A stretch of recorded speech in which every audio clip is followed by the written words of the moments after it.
Sometimes the world just needs a hero to help cut through all the noise. Well, now you have two.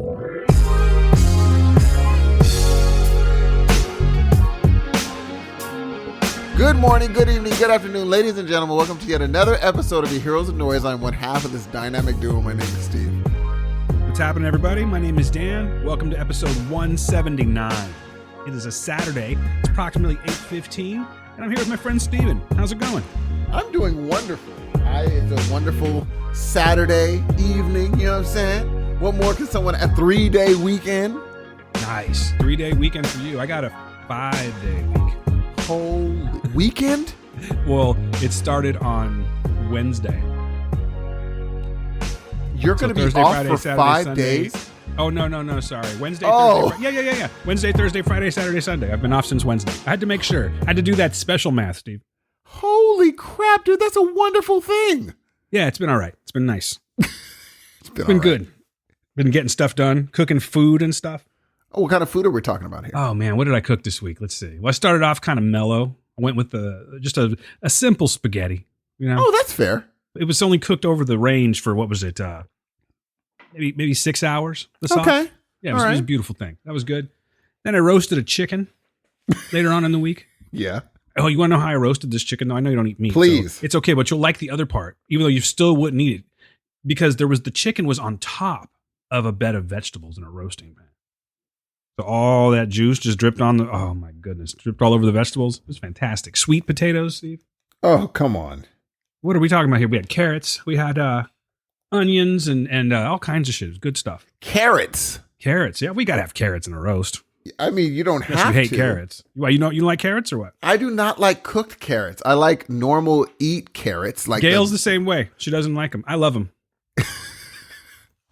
They're kind of nasty, honey. No, that's crazy. That's crazy talk. What do you put on? Well, you know, it depends. Like when people put, I don't even know what they put on it, but some folks know how to put like some sort of sweet sauce on them, and they end up tasting good with everything else. It's just caramelization. Ooh, Onion caramelization. It It's tastes all good. mixed up in there. I know what I'm doing, Steve. Come on. Yeah, but raw carrots are always good with that ranch. Yeah, call it a day. But you With put that onions ranch. too? Sauteed? Yeah, they're all caramelized. Look at this guy. I'm not playing around, dude. I see. But check this out. So like the next day, though, I'm thinking to myself, actually that evening, I'm like, what should I do with this carcass? Because everyone ate it, right? Mm-hmm. Should probably just throw away the carcass, but not Feed me, it to the Steve. dogs. No. You don't feed chicken bones to dogs, Steve. Not chicken bones. I'm saying the rest of the excess meat that you don't Yeah, I use. could have done that, but you know what I did? What? Yeah, I could have done that. I made my own chicken stock, Steve. Oh, snap. And tonight we just had chicken soup. How was it? Oh, it's amazing. I made it. Wonderful. Dude, you've been okay. Is there something going on here? Like what's making you put on the old I know you have an apron.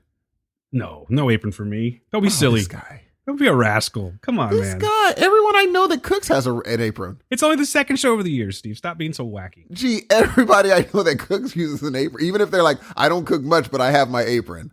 Nah, I should have an apron. I just don't. Oh, well, we know what Christmas is looking like for you. Yeah, can't wait. Send all your aprons this way. An apron. With I would like it to have the words "Kiss the Chef" written right above the crotch. That is good. That's actually fairly clever. I imagine they have one with like a naked penis painted right where it's supposed to be. Probably. If not, I'll make one. I can That's paint actually. one. Oh, that's right, Mr. Printer Extraordinaire I'm not over going to print here. a penis, Steve. Okay, I already have. What am I saying? But to be fair, it was attached to a dinosaur. Okay, wait. I believe it was called a Cockasaurus. Okay, we're joking here. No, I'm not joking. Here, Okay, let me send you a picture real quick. Yes, please do, because I don't know what we're talking about here. I will. Keep talking. So, ladies and gentlemen, if you just joined us in the last minute and a half, it went from being a total joke of penis printing to Dan was like, I mean, I have, of course, as anyone would for a dinosaur. Like, Yeah. oh, you mean the dinosaur penis? Of course I thought you you did. knew. Dude, I got a picture coming over to you right away here. See what I did? No pun. I see what you did. That one I meant to do, Steve.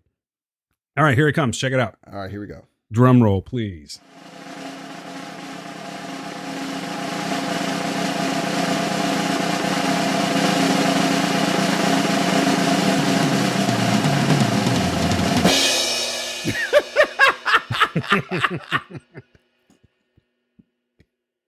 I love my really printer, do bro. this? Yeah.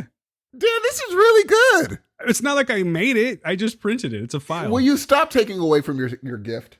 No, because if you know what you're talking about, you realize all I did was just put a file into the printer and hit, print. Does it vibrate? No, but you know what? I could do that probably. Dude, you'd make a lot of money. I'm telling you right now.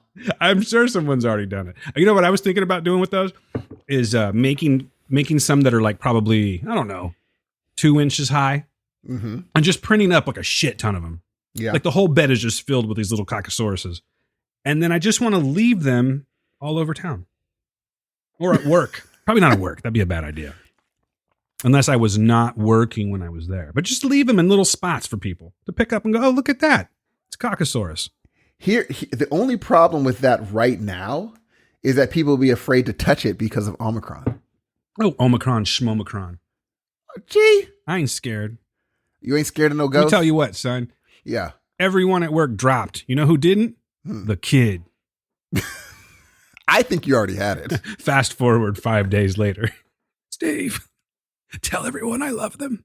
You know, it's funny because it seems like my son went to the hospital today to get something for an ingrown toenail. Little ointment or something, or a salve? A salve of sorts. Nice. Well, it's like a drawing salve? He got, they gave him antibiotics for some reason. I don't know why. Prevents infection. I even told him, I was like, the doctor just pawned you off. It was like, all right, try this. And if it doesn't work, come and see me. Well, no, not to take away from your story, but the ingrown toenail can get infected. You think there's that's your why antibiotics, right? Oh, it's for sure infected. Yeah, well, then that's why he has antibiotics. But yeah, fix it though. He should have got him in the office. Yo, he didn't fix it? No, he just gave him antibiotics. See, man, the blank system that we have to deal with is a pain in the ass. Dude, it is so... I hate it. It's so ridiculous, dude. And I was like... I hate our insurance so much. He texted me... What he did text me, he's like, Dad, this is like... In this hospital where, you and I work, he's like, Dad, it's like the beginning of the zombie apocalypse. It's like tumbleweeds in here. I'm like, yeah. He said, I've never seen a hospital like this before. I said, yeah. And then he had to go through that weird tent outside the Cypress. He's like, dude, this is really scary. I said, I could see why it would be. And you have the most useless person in the world going, have you coughed today? Or do you have any shortness of breath? What do you No care? one was there. And what does it matter? That's what I'm saying. If I haven't coughed, I could be totally asymptomatic. Just lie. No. Bro. Come on in. I don't even go to the main facility anymore. I have to. It's kind of a part of the job. It's your thing. But you might have that O negative situation, G. Maybe. Did you do any research on that? It seems like something you would research. Oh, no, it was totally true. Did you have research on it? Did you? I did. I looked it up online because my mom hasn't gotten it either. I was like, what's your blood type? She said, I don't know. I said, yeah, you might want to check it out because I looked on this article. They said that people with O neg or O just seem it's one of those things that like it skews that you guys don't get it. If you don't even know your blood type, I'm saying you guys. But isn't that pathetic that I don't? Huh? It's kind of pathetic that I don't know my own blood type. I thought you were going to get that this week. Okay, no, you said, I thought you knew what you were talking about. No offense. I don't mean it like you don't know what you're talking about.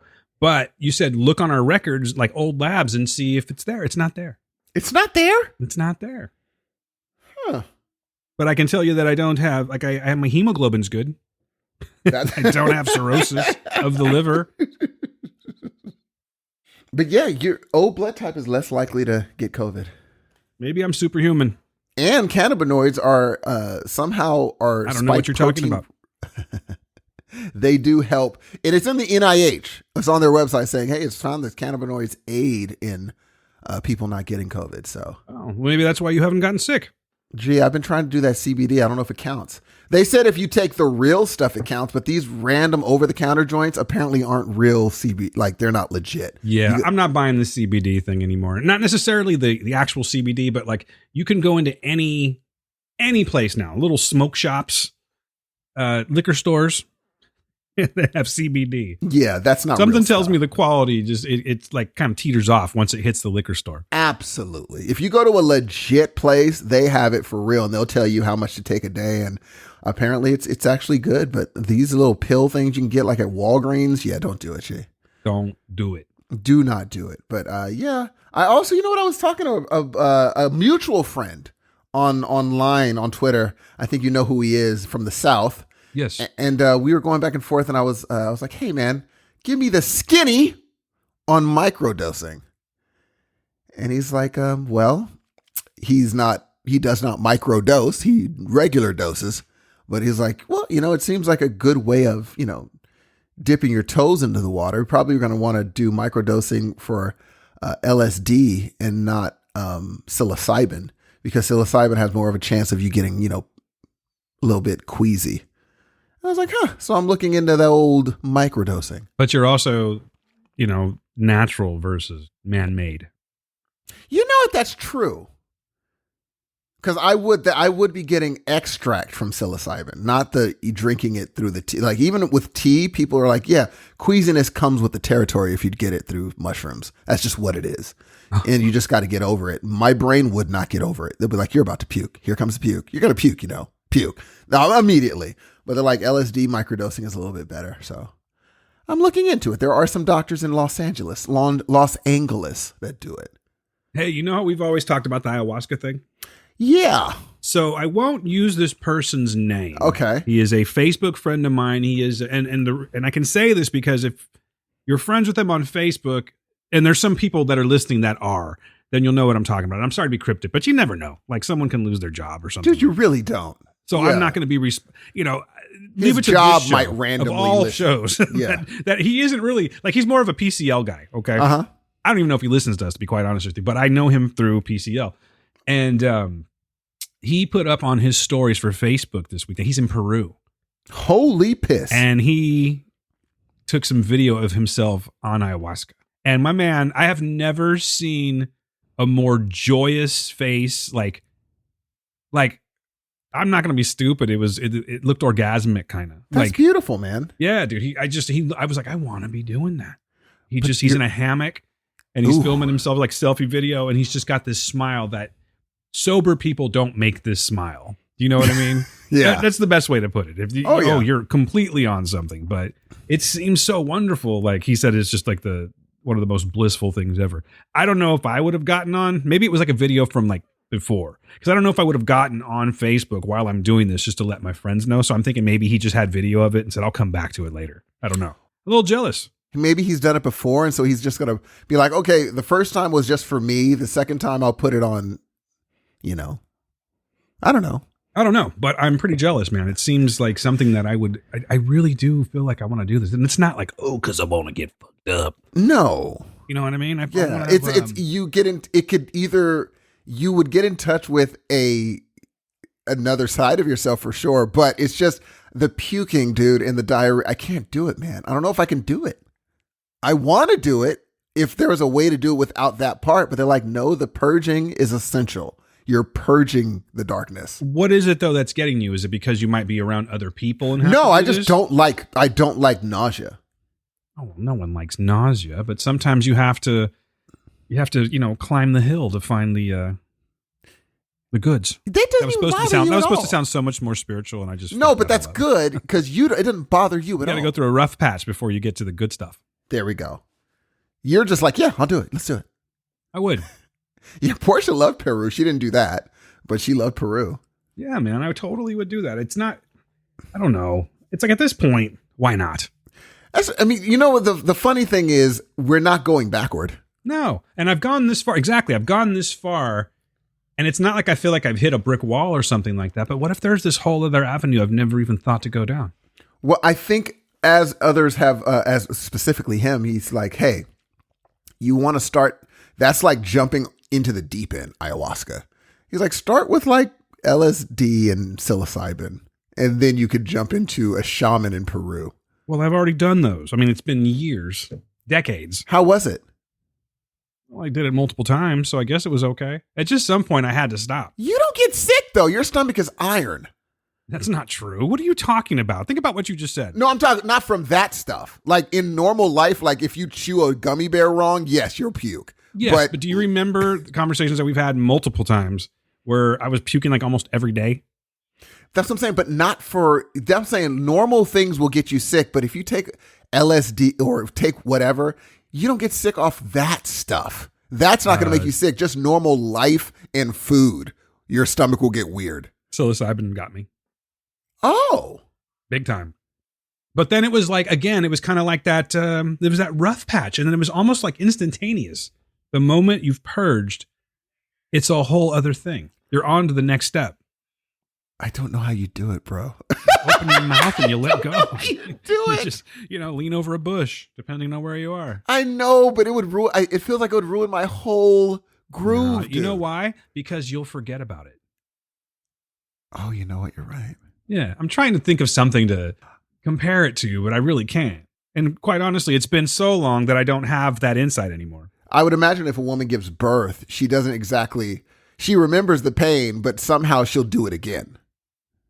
Well, again, you're going through that rough, and again, this is an understatement, but you're going through that, I could just hear people going, oh, fuck you, Mr. Rough Patch. I pushed that thing out through my vagina. No, exactly. But seriously, you go through that rough part and you end up with this baby, this beautiful baby. prize that's going to, make you broke one day. Yeah, that's how it works, Yeah, I know. You know well, don't you? I know well, man. But here's the thing. First of all, I've never done a psychedelic. So I would probably do it under the, under the watchful eye of someone who is experienced, like a doctor of microdosing. Where? Just so it's like I don't lose my mind. I'm sorry, I didn't mean to catch up, but this scenario, if I will do it in a, very controlled, where? Well, they have like doctors' offices that what they do is psychedelic treatments. Microdosing. Well, that's for me. Like normal people just take normal, like you would just take a normal dose and call it. Like let's just bust out a couple of tabs and go to a show. You know what I mean? That's what you would do. Me, if I did that, I have a feeling I'd be like, I am detached from my body, never to be twain again. Let's knock out a couple of hits of Beavis and Butthead and go see Ween at the Fillmore. I don't even know who Ween is. Doesn't matter. You'll know. You'll be there. You'll experience it. Yeah, Ween. Look it up. What a random group to go to. I bet you I like them. The name is strong. I just went and saw Ween back on my birthday, and let me tell you what, sir, that is the perfect place to do something like that. I did not know this. I had no idea what their fans were like, but going to a Ween show puts you into the lines of, say, well, it's nothing like it, but like you wouldn't be surprised if you saw all these people at like a Dead or a Fish show. It was way more hippie than I expected it to be. They're serious. Yeah. Anastasio has freaking fans, bro. Lots of beards and lots of BO. Oh no. Yeah. Matt. Are they the ones like that just crazy BO? Were they the ones where the Dead? They probably did it before, but I'm just gonna ask a stupid question. Were there like watercolor shirts before them? Tie-dyed shirts, you mean? Yeah. I don't know. Be honest with you. I think that's definitely a 60s thing, but I don't know if it came from that. Really not my forte. Yes. Can't really wax about the Dead very much. So funny. My daughter's into the Dead now. Oh, wait a minute. I'm like, oh, you must be in college. What? Into the Dead. Talking about Bob Weir and shit. I'm like, come on now. Mind you, one of the best names of a band ever. It's a great name. It's a thought they were a metal band before I really knew what was up. I mean, that's it's right up there with the other greats. And I don't know if it's just the popularity of them that get in my brain, but I just think it's a very clever name and it fit who they were so freaking well. I really dig. Like the Beatles is a terrible name. The only reason it's a good name is because of how famous they got. But Normal, that's a bad name. Those are some really bad names. If they weren't famous. Yeah. Like I can think of a lot of shitty artists. Fish. Phish. Yeah, that's a bad name. The Spin Doctors. Bad name. Yes. What else? I mean, I like the idea. I like what a spin doctor does, but I don't like the name Spin Doctor. Let me think. What else? Who else is a bad name? Huh. The Moody Blues. I like the Moody Blues. I'm not talking about the band. I'm talking about their name. Oh, you like the name? Yeah, I like the name Moody Blues. Okay. All right. Maybe that was bad. I don't like the band. I would say the band's the worst. One of the worst. The band, like, wow, you really tried. They did not do it. Ooh, I got one. Bread. Ooh, that's a good one. That's a terrible name. That's a good to see. Mm-hmm. Who sings "Hurry, Don't Be Late"? I can hardly. Who's that? Friday night, it was late. I was Yes. walking home. We Who got is down that? to the gate, and I was dreaming of the night. Oh, who is that song? I feel like it's an artist, or is it like Ambrosia? There we go. It's Is it Ambrosia. Ambrosia? Because I think Ambrosia is everybody. Ambrosia's Like, I'll be a like good in the name. 70s, you'll hear like a one hit. I think that was Ambrosia. Because they do How Much I Feel. Oh, That's a good song. What else they got? Holding On to You, Nice Night. I don't think. oh, is that not Ambrosia? See? It's one of those names. Poor Ambrosia gets blamed for everything. And they're not bad, Might not actually. be Ambrosia. Kevin Shanks is throwing something at his computer. Oh, right yeah. now. This is totally his territory. Let's see. What is the name of that song? We'll Reminiscing. Reminiscing. That's it. I had to sing it. Oh, Little River Band is who it Okay. is. Now, see, that name. That's a But bad I name. like the Little River Band. But the name's bad. Yeah. Yeah, It's the name's not good. great, dude. Ambrosia's good. They do Lady, right? What's that? So, lady, let me take a look at you now. My voice is going, if you can't tell. Oh, I was thinking Lady. Not that one. that's Styx. Styx is good, Styx is great. especially the spelling. Yes, because it's the river Styx. Oh, come on. Really? Hey, that's what it's for. That's pretty dope.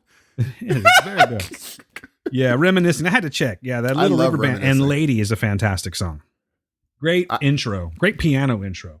See, You know what I'm talking about, Steve? This week, I was trying to get a hold of you for like, well, no, only a day, but 2 days you're on my brain because I had a song stuck in my head. It was a song called, oh, now I forgot what the song was called. I sent How's it it, go? I texted it to you. Did you? Oh, Well, okay, let's for fun. I didn't get it. So what is this? oh crap. Hold on. How's it let me go? look. Don't look at your phone, okay? I won't, but can you like hum Oh, the I'm gonna hum melody? it to you. But I got to look at the name first Okay. because it'll jog my memory. Okay. Back to thing. While we're waiting, let's listen to the stylings of the Little River Band. Ladies and gentlemen, this is Lady. Yeah, coming out 1970 something. This is probably playing in your uncle's car right now. He's getting head from a hooker. That's right, he's a trucker. And you know what? That hooker's a lady. See how I did that? All right. Or is she? I don't know. Her pronouns are what and that. Look around you.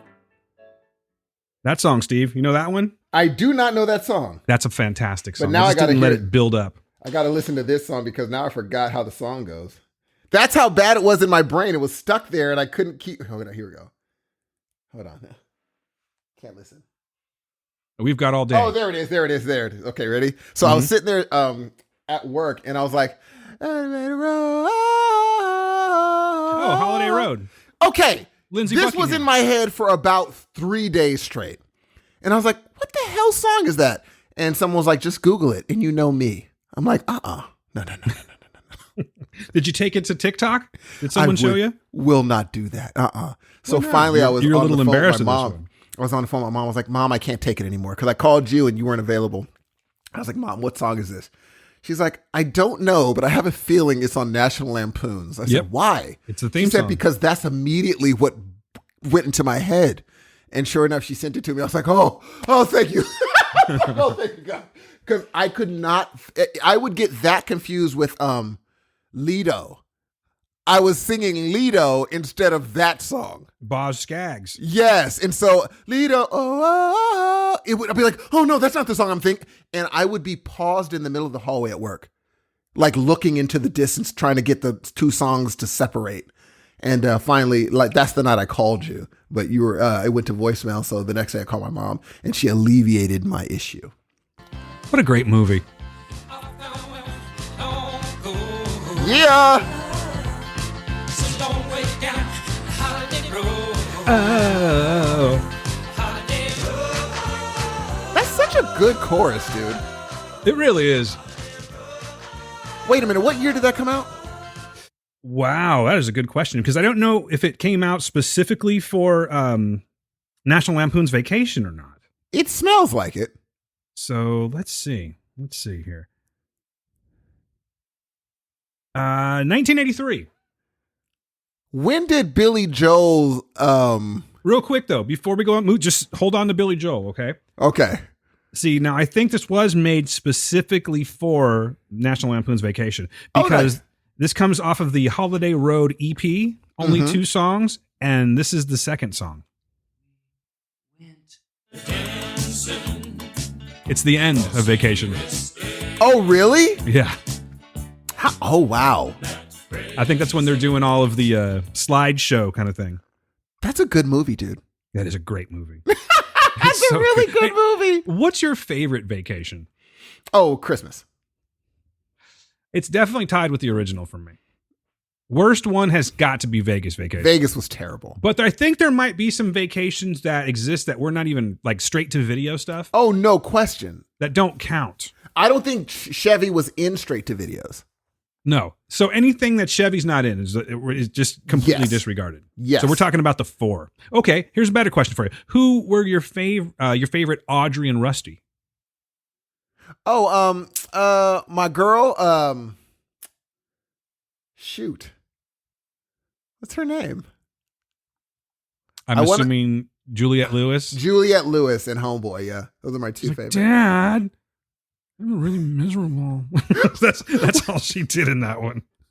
When he said, I don't want to go and get a tree.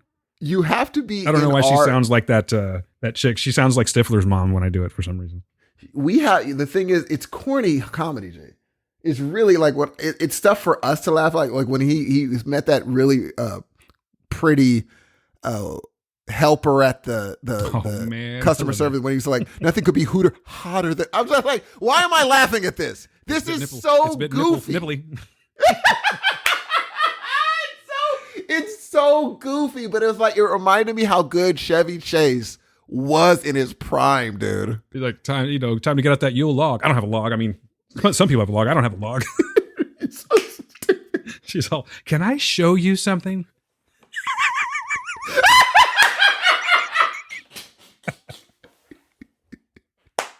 He's so good. Oh, such a good movie. So good. She's like, oh, that's my name. Yeah, no shit. Like, dude, and I was like, why am I laughing this hard at this ridiculous freaking scene? But it tickles all I don't know. I'm sure younger people would watch it and be like, this is so goofy, dude.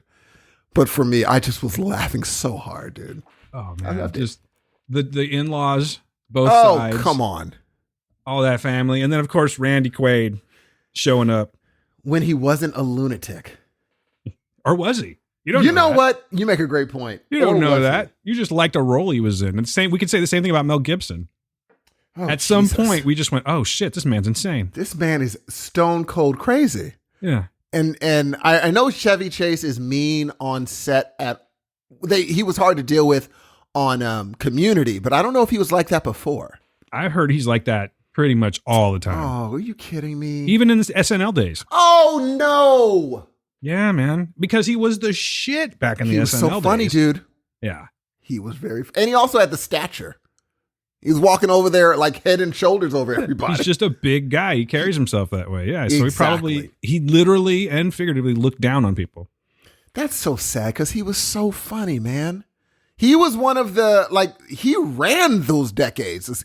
The only person that was rivaling him, only people were like Steve Martin, John Candy. Oh, Martin Short. There were some heavy hitters back then. Would you put Martin Short in the same league as Chevy Chase? Yes. Only because his, what's that dude's name? The interviewer? Oh, Jimmy Glick. Not Jimmy. I almost said Jimmy Kimmel. Jimmy Glick. Glick. That's it. I forgot about Jimmy Glick. He is so good that even the stars would have to laugh.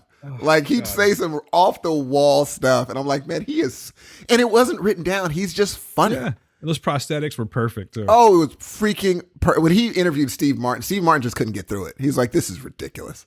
What are we doing right? And remember, we had all three of them in the Three Amigos, which was amazing to this day. Could you imagine the jokes that were getting fired off rapidly during that shoot?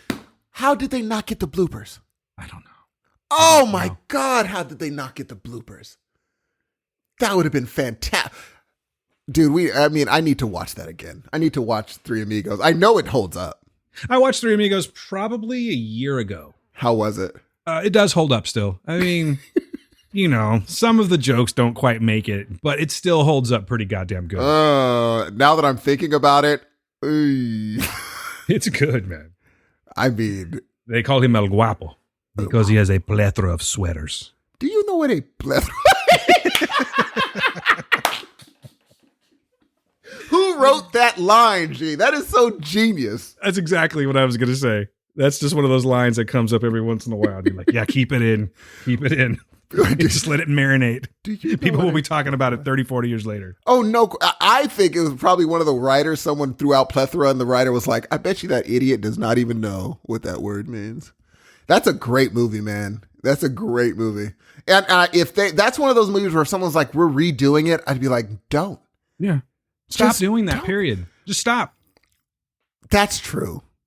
Just no, you're right. Freaking stop. By the way, ladies and gentlemen, that's a Heroes of Noise pick of the week right there. The Three Amigos. Oh, no question. If you haven't watched it, watch it. If you need to watch it again, do so. You're welcome. And the weird thing is, it almost carried into Bowfinger because it was about people who thought they were like, oh, this was all a gag and it was real.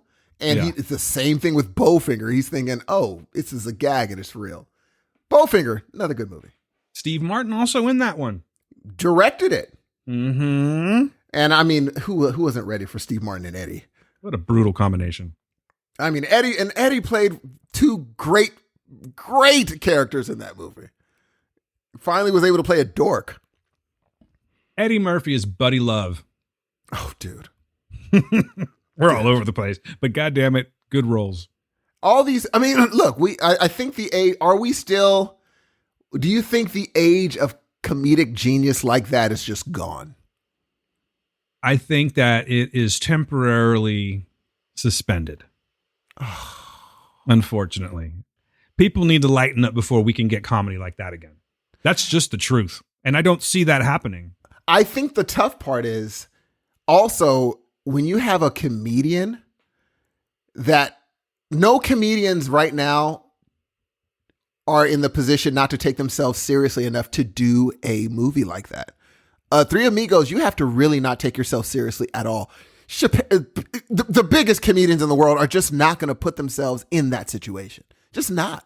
They want to look at least decently cool. A little bit. You don't see no Ace Ventura. Ace Ventura is not going to happen. They're like, you mean you want me to walk around looking like an idiot for 2 hours? No. The only person that would do it, and he's not a comedian, is like The Rock. But he's not a comedian. He'll do it because he's like, oh, another $128 million? Sure. Ryan Reynolds will do it. He's not a comedian, but he's willing to look stupid for 2 hours. Sure. Why not? Most comedians, not even Kevin Hart. Kevin Hart's not going to look like an ultimate dummy for 2 hours. He's at least going to have to be like, but in the end, he comes through. There's Three Amigos. It's not one of those things where like in the end, they're all heroes. They just bumble into heroism. Heroism? Yeah, you're right. You're good. Am I putting the wrong syllable? Heroism? You might. Heroism.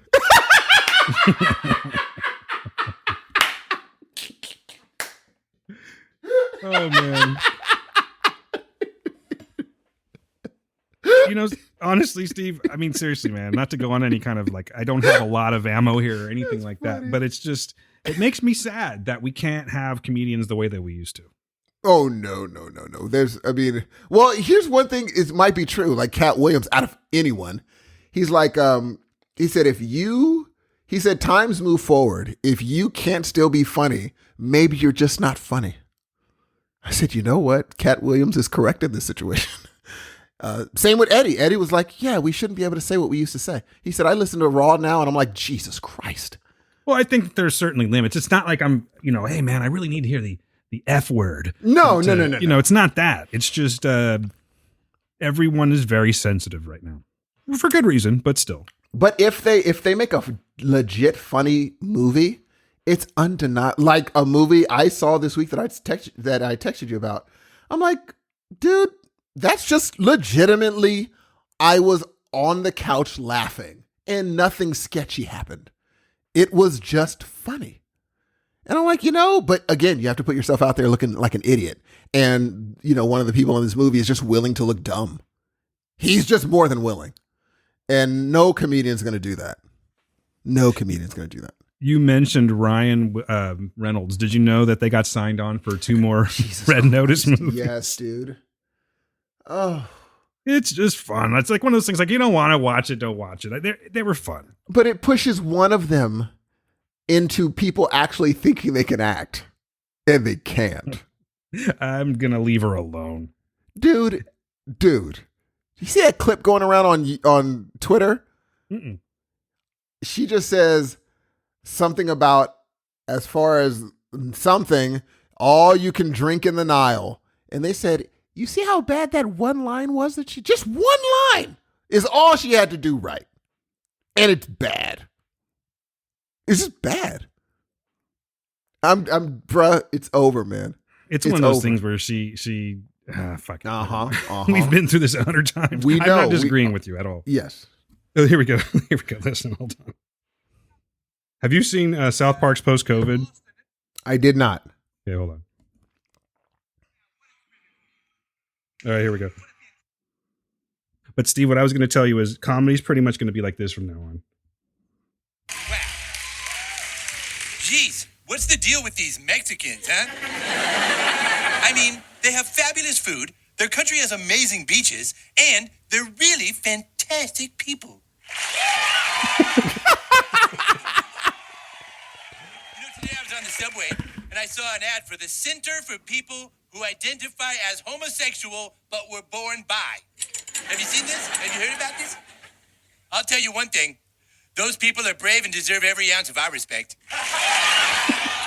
Dude, that's what Chris Rock does already. You're not far off. That's what Chris Rock does already. Oh, man. That's great. That was taken from South Park post-COVID. And if you're even remotely a South Park fan and you have Paramount Plus, I highly recommend watching it. It's a 2-part thing, and it's fantastic.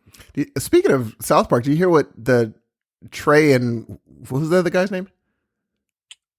Trey Parker and Matt Stone. You hear what they're doing with Kendrick Lamar? No. Please tell me. So the rumor is they're going to be writing a script where Kendrick falls in love with a white woman who it turns out ancestors owned his ancestors. Oh. Exactly. That's exactly what everyone underneath it said. They're like, what are we doing this for? Like, why though? It's pretty funny. What are we doing? Like, why would Kendrick Lamar sign up for this? I just think it's going to put man, I would say just don't, man. Don't. Right now you have a good name. Just don't. I think it can be done. It's just a matter of how, don't get me wrong. It's not like I just went, fuck everyone and their sensitivity. It's not that. But I think South Park has a way, or I should say more specifically, Trey Parker and Matt Stone have a way of doing it in a way that it's going to hit somebody, of course. But of course. It's passable, man. It's passable. They have a way of doing it. They've been doing it for 2 decades now, almost 3. I would say if I was Kendrick, only because of what Kendrick raps about, I would say, why would I jump into movies on something that is such a high wire act? Instead, dip your toe into something else, like something that's right down your line. Instead of being like, well, if I make one misstep, considering what I've always rapped about, it's over.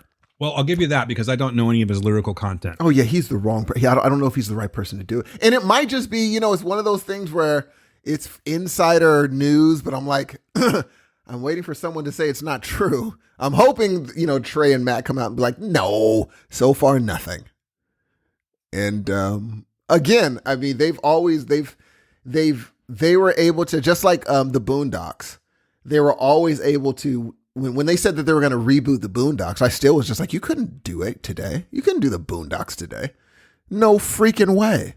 And somehow South Park has survived this long. They're not going anywhere. They're going to stop when they want to stop. Just like The Simpsons.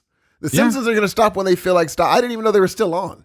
You know what? I didn't know Family Guy was still on. I still didn't. Are they really? I had no idea. I don't know how many seasons I've missed. Because I used to love that show, but I recall not watching a full season for, Jesus, dude, at least a decade. That dude made, I know, like they always talk about how much money homeboy from Curb Your Enthusiasm made selling Seinfeld. Folks need to remember how much our boy made selling, licensing out Family Guy. McFarlane's made some smart decisions. He made like, what is it? $500 million, $400 million? I don't even know. Stern money. Yeah, it was ridiculous. But he still works super duper hard, man. Like he has a live band for his soundtrack, a live big band. He does not have to do that. He takes it really seriously. Yeah, well, he's also a singer. Yeah, and a good one. He's so good that it doesn't count. Like people don't take him seriously. He sounds so much like, he doesn't sound like sounds like Brian singing.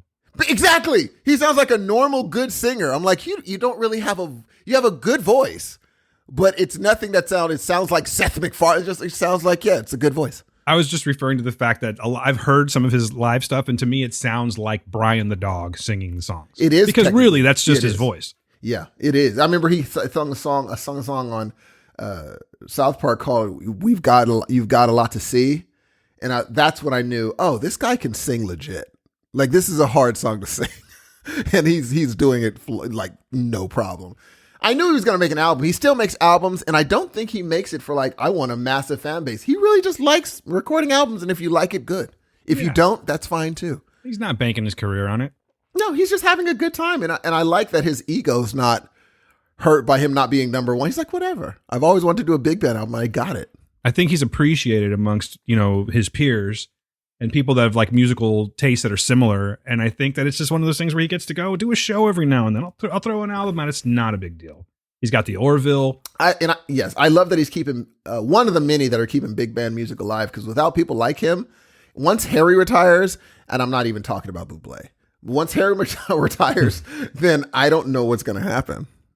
I forgot to ask you, did you see Harry as Daddy Warbucks in the Annie musical? No, but Mom texted me a picture and I didn't even know who he was. I didn't recognize him. It was on the Thanksgiving Day parade. Yeah. And he's out there. I'm like, oh, shit. Bald-headed. Yeah, bald-headed. Is he really bald-headed? I don't know. They have some pretty amazing bald wigs now, or bald, whatever those things are called. Yeah, but some of these actors are like, I'm really going to... Because remember when he did that, what was the movie he played the serial killer? Copycat? Was it Copycat? Yes. He did a really good job in that movie. He said, I won't send me a picture of your squirrel covers. I'm like, God damn, Harry. I was like, damn. And the dude was like, and I left her a bit of my spirit. I was like, my spirit? My spirit. Holy cow, is that Chisholm? It's Holy cow, is that Chisholm? Steve Hudson, 2022. That's what Steve said when he watched his first porno. Holy cow. Is that what Chisholm is? Could be. That is so funny, G. Oh, I got a question for you. What's up? All right, so I was in Five Guys tonight. On that song, that Huey Lewis song, The Heart of Rock and Roll is what? Still beating.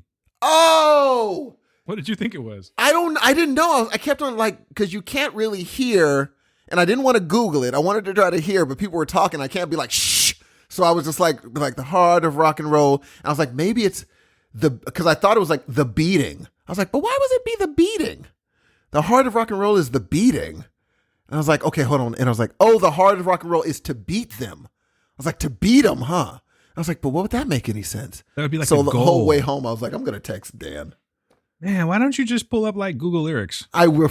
I want to figure it out in my brain, because I feel like the more I start relying on Google, my brain starts throwing away unnecessary. But fine, then we don't even need to do it, since we can just Google it. I'm like, no, I still want to have those firings happening back there, being like, all right, let's try to dig through the file cabinet to figure out what the hell this lyric is. Oh, I feel you. Yeah, but it's nice still to sort beating. of turn your That's brain clever. on. That's clever. Nice to turn your brain on, man, and stop being on autopilot all the time. Dude, and you just know, I knew you knew the lyrics. I just didn't know. Good song, by the way. I say that a lot about Huey Lewis. Yeah, man, it's Huey Lewis. What are you going to do? He doesn't really do bad. Oh, he does. Well, I don't know about that, Steve. His latest album, not good. Latest, but I'm saying up until, can we say 87? I think we can say it up till it's hip to be square. I don't believe that he dropped in his albums a song that you could say that's a terrible song. You may not dig it, but I don't think he dropped terrible songs. No, it's not trash. And the talent's there. It's just a matter of taste. But I don't think I really cared for anything after. What was that album? So there was Sports, and then it was, oh God, what was it? 4, I think. I think it was called 4. With Hip to Be Square and all that stuff. That's the last one. And then after that, he went into the whole Gwyneth Paltrow cruising, that karaoke movie. But what about Doing It All for My Baby, though? Doing It All. That was a good song. I think it's on the same album. I thought it was from a soundtrack. I don't think so, but now I'm going to look. You know why? Because I can. Let's see. That's a good dang song. I'm going to add it right now. Fine as she could be. So picture this 4. I think it's on 4. Let me see. Yep. Stuck with You. Happy to be stuck with you. Hip to be square. Doing It All for My Baby. And that was pretty much about it. As far as the hits go, anyway. Gosh, that's a good song. And then after that, like his new stuff is just, I mean, I guess I really can't expect him to be kicking ass his entire time. He can't hear now. Yeah, I can tell. Oh, damn. I'm just playing. I'm joking. I'm telling. Let's see. Let's see what it sounds like. Ooh, already. Oh. Already. All right, everybody, this is off the album Weather. This is Huey Lewis in the news while we're young. Ooh. Ooh. I just want to hear if Huey still got it. Oh, that's unfortunate. This sounds like a Vegas lounge. Sounds like a Casio keyboard. Preset. Totally.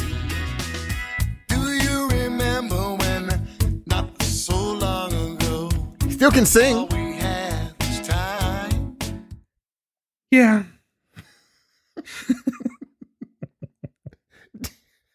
It sounds like Huey. Oh, man. That's not very fair of me. I only got 35 seconds into the song.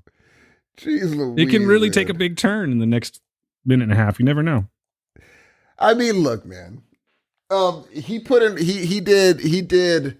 I think once you start making albums, you kind of want to keep doing it. Like right now, he can still do, if his ear was right, he could pack, I believe he could fill Saroyan. I would still go see him. I would see him. I would see, no question, I would check him out. I would see a lot of those old school bands though. I would have seen, well, hold on now. I'm trying to think of the smallest level band that I would see. You just don't go to a lot of shows, though. I wouldn't see a full Lisa concert. Lisa? No, I wouldn't watch a full concert. I couldn't go to one of those mega jam shows. Why not? Because it's sad. No, they're having fun. They're having fun, but some of them sexy songs, and they're just not sexy. See a little Color Me Bad, a little bit of what was their names? Seasons Change. Who sung that? People change. Yeah, what's that? The Jets? No. No, and then they sung Come and Go With Me. Come go with me. I don't know. It was oh shoot. Seasons Change. Hold on. Seasons Change. It is Expose. Yes. They had a grip of hits, dude. They had a grip of hits. Really? Oh my God, yes.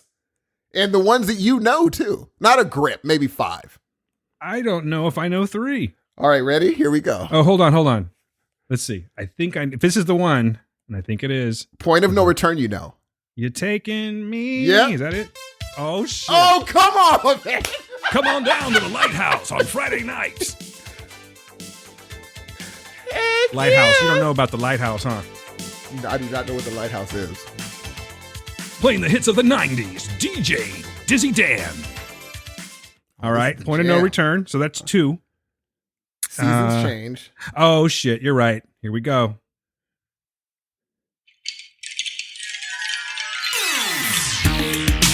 Name it, Steve. I do not know this song. Oh, yes, you do. Hold on. Be the one. Yeah, baby. I forgot about Let Me Be the One. That was a good song. Good on you, Expose. Speaking of those groups, my mom knew I had a crush on the Jets lead singer, and so she took me to go see them at the Mid-State Fair. Oh, good on you, Mom. Dude, she was as beautiful as I saw her in the videos. I don't remember what she looks like. Oh man, she's fantastic. What's her name? I don't know. Jets lead singer. She was way like then she was 13 with me, and she sung like a grown woman. I was like, how is she singing like that? Here we go. Let's see.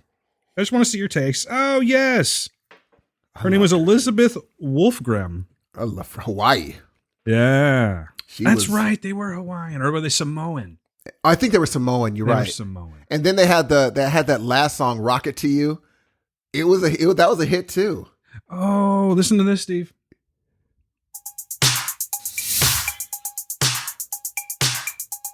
This is your song right here. She's singing it to you, or maybe you're singing it to her. Best of the 80s, throwback tunes. Let me hear this piece.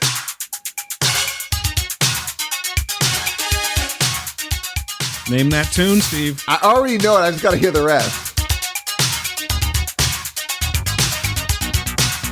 Listen to that bass line, though, Dan.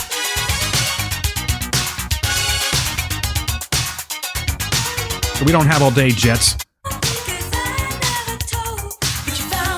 I got a crush on you. Yeah, that was the Dude, jam. they were really good, Dan. That was a good time in music. And then the Make It Real. Oh, come on, Dan. This one's going out to Little Peanut from Jokey. He still loves you. He's sorry he stabbed you. Gee, 13, 14-year-old girl singing like this, dude. Yeah. That is like astronomical. But she takes it, though. Right here, listen to this. 14.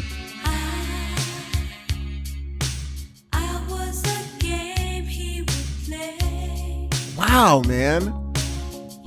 Right here, though. She changes it right here.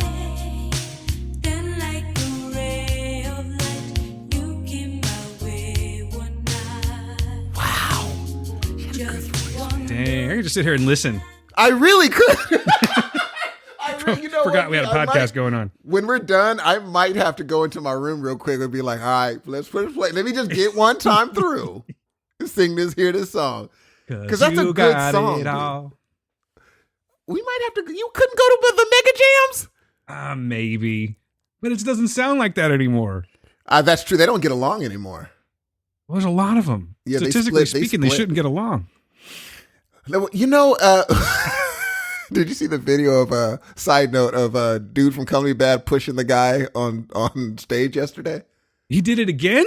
No, just like a few days ago. No, the lead singer? Yeah, the lead singer that's really big. Big stuff. Yeah, he's got some anger issues, dude. That I did not know. So I didn't know. I was like, why are you guys putting a thing of them? I want to sex you up. And the guy walks back on stage, pushes him down and says, I'm Color Me Bad, and walks off. And this was recently. The video was on Twitter. It could have been an old video, though. I think it's an old video. Were they in a small venue? Well, of course, it's Color Me Bad. But I'm saying, was there look like there's like 12 people? Maybe 40. Yeah, I've seen that. That's old. Oh, he's big. He's really big. But that's what happens, man. So different than he did back in the 90s. Dude, they had a few. It's a shame because those are one of those bands where I would love to see. The only band, bro, think about it. There was never drama in Boyz II Men. New Edition had drama. A lot of these other bands had drama.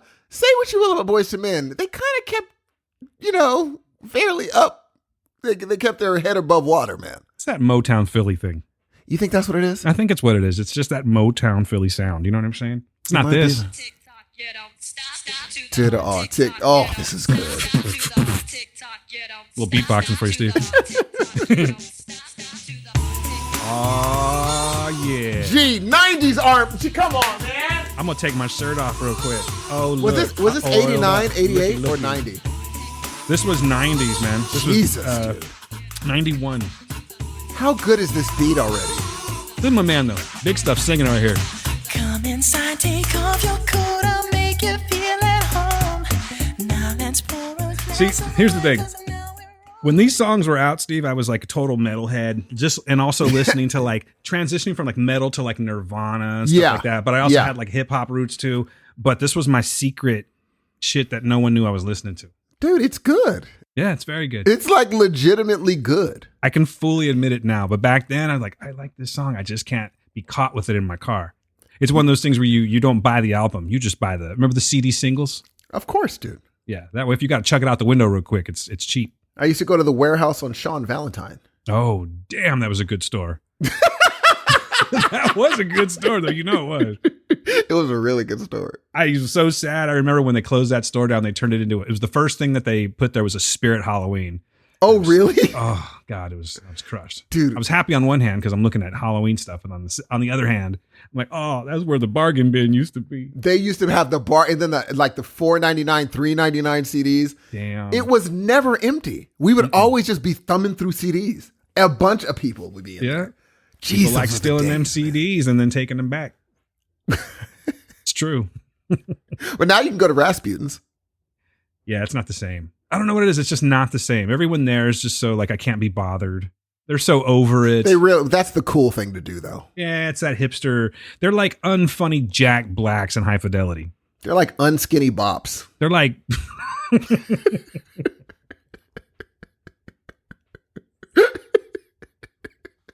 Hey, well, think about it. I Want to Sex You Up these days is actually an unskinny bop. It isn't it? Okay, here's the thing, man. He said, I want to sex you up, but I got to take a nap first. Unskinny bop. I used to like that song. People would make fun of me nonstop for it. I thought it was Unskinny bop. That was a good song. Undeniably good. Poison was another great band. I wouldn't admit to it back then, but they had those party jams. Yeah, but they were they took the hair thing. That was the one band I'm like, man, they went far with it. They really did. They went really far with it, man. I mean, they were good, but they're the Every Rose Has Its Thorn, right? Mm-hmm. Do you like, okay, which one are you picking? That one or November Rain? Oh, Every Rose Has Its Thorn. Every time. Oh, that's a very controversial pick. November Rain is the song where it's like, okay, I get it. Calm the fuck down. Get off your piano. Let's cut about 3 minutes off this song. You know what I'm saying? You weren't impressed like the rest of your school was, G? Nah. Everyone loved November Rain, dude. Ugh. Oh, wow. I did not, because there was Choose Your Illusion 1 and 2. And I think, I could be wrong, because honestly, I just didn't give that much of a shit about it, but I liked Choose Your Illusion 1. Let me see. I thought it was Use Your Illusion. Or sorry. See how much I cared? I did see that show on acid, though, and that was fun. Getting back. Time out. I didn't know you saw that show on acid. Circling back. Yes. Them and Skid Row. Dude. Let me tell you what. Jesus. It was something else. That's a lot, man. I didn't know that that's a good trip to be It's in not. that. Who says Okay, it was? Good. It was not.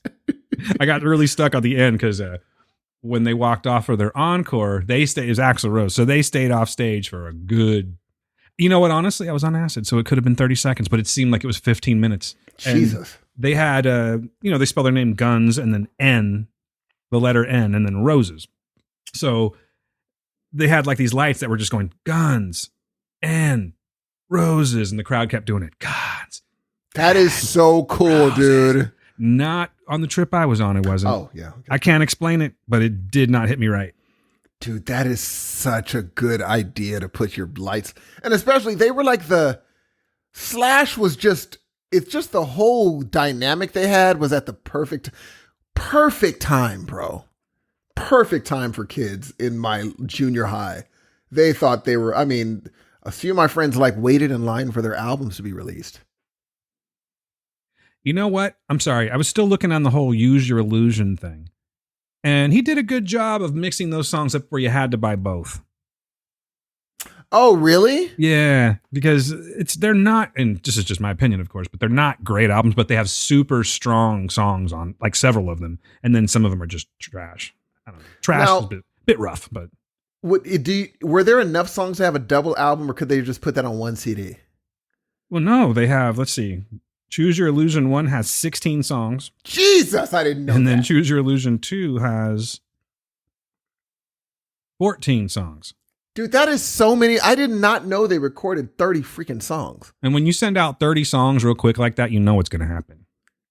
You're only going to get like maybe 10, 15 songs that are good. Dope. If that. Maybe. If that. I mean, I haven't heard anyone in recent years being like, dude, I was bumping that old Guns N' Roses CD. That mug is fire. I haven't heard that. Appetite for Destruction, my friend, is fire. You think so? Oh, I think so. Absolutely. Could you name every song on that album? I could try. Let's go. Pull them up. It's been a long time, dude. I can't wait to do this because I remember Welcome to the Jungle, but Appetite. I won't get them in. Let me see. Maybe I will. Maybe I'll get them right. Will you give me hints and then I'll tell you the name? Oh, no question. No question. Okay. We're not, this has been how many years now? It's been a hot minute. 1987. Yeah, but I mean, All right, go when's for the it. last time I listened to that album? It's been a long time. Ooh, All right. there's 12. Welcome to the Jungle. Uh-huh. It's So Easy. Uh-huh. Mr. Brownstone. No. It's the evening. An Night evening Train. ride. Night Train. There we Night go, Train. yes. Uh-huh. Yeah, Night Train, and then Mr. Brownstone. No. Oh, then I don't know. If someone's chasing me, they're what? Oh, they're out to get me? Yes. Okay, yeah, go on. And then you were right. And then, see, I told you. And then, Mr. Brownstone. yeah, Mr. Brownstone. And then? God. We've been dancing, Mr. Brownstone. Another famous song. Yeah, A Sweet Child of Mine. No. No? Take Me Down. Oh, Paradise City. Yeah, I'm all messed up on the order of those songs. Yeah. But, but hold on, maybe I can just do it and at least get the song. Absolutely. Yeah. So Paradise City. God damn it. I can't think of them. I'm having a brain fart. That's okay. You know what? I'm going to live with that and I'll be all My right. Michelle, Think About You, Sweet Child of Mine, You're Yes. Crazy, You're fucking crazy. Yes. Anything Goes, and Rocket Queen. Rocket Queen. That's I've the one I was never trying heard to think of of. Rocket Queen. Rocket Queen, Steve, is a song that if you listen to it, you Uh-oh. can hear Axl. So they say Axl Rose apparently snuck a woman. Doesn't really need to sneak. It's Axl Rose, but he brought a woman into the studio, and during the guitar solo, you can hear him screwing this girl. Oh, well, according to Wikipedia, it is not a rumor. He did this. Yeah. Her name was Adriana Smith. It's cold that they dropped her name because she might be married right now. And then she lied to her man and was like, you know what? I only once. Oh, bro, she didn't tell him. No. She can't tell him it's Axl Rose. Hell no. Especially Like, why looking not like Bret him Michaels now. or somebody, or at least Slash? Gee. Let me tell you something. Number one, you know what? I need to change that mindset because I've been listening. Oddly enough, there's a podcast. This podcast with Holly Randall, and she interviews current and past porn stars, and they talk about their relationships and marriage and how they deal with having children. And I'm like, these men are so confident in themselves and totally okay with what their woman does for a living or did for a living. And they're like, yeah, whatever. She was a porn star. Next question. She's a father. She's the mother of my child now. I need to chill, G. I'm the only psycho for sure. For sure. I'm not arguing. So maybe if I find out like, hey, Belle was like, hey, I met my Axl Rose backstage. We had a flabba-carabba and then it was over the next day. I'd be like, I just got to deal with that, man. Now, if it was Lenny Kravitz, I'd be like, I don't know about this. For real. So Axl Rose is okay, but Lenny Kravitz isn't? Lenny Kravitz, like, that's You see more what of my a... man's working with, though, so you know what I'm saying? You can directly compare. Hey, that's the tough part. Oh, Lenny got you beat. Gee, when it's flopping and hitting the stage? Yeah. Oh, gee, I sat on my ball yesterday.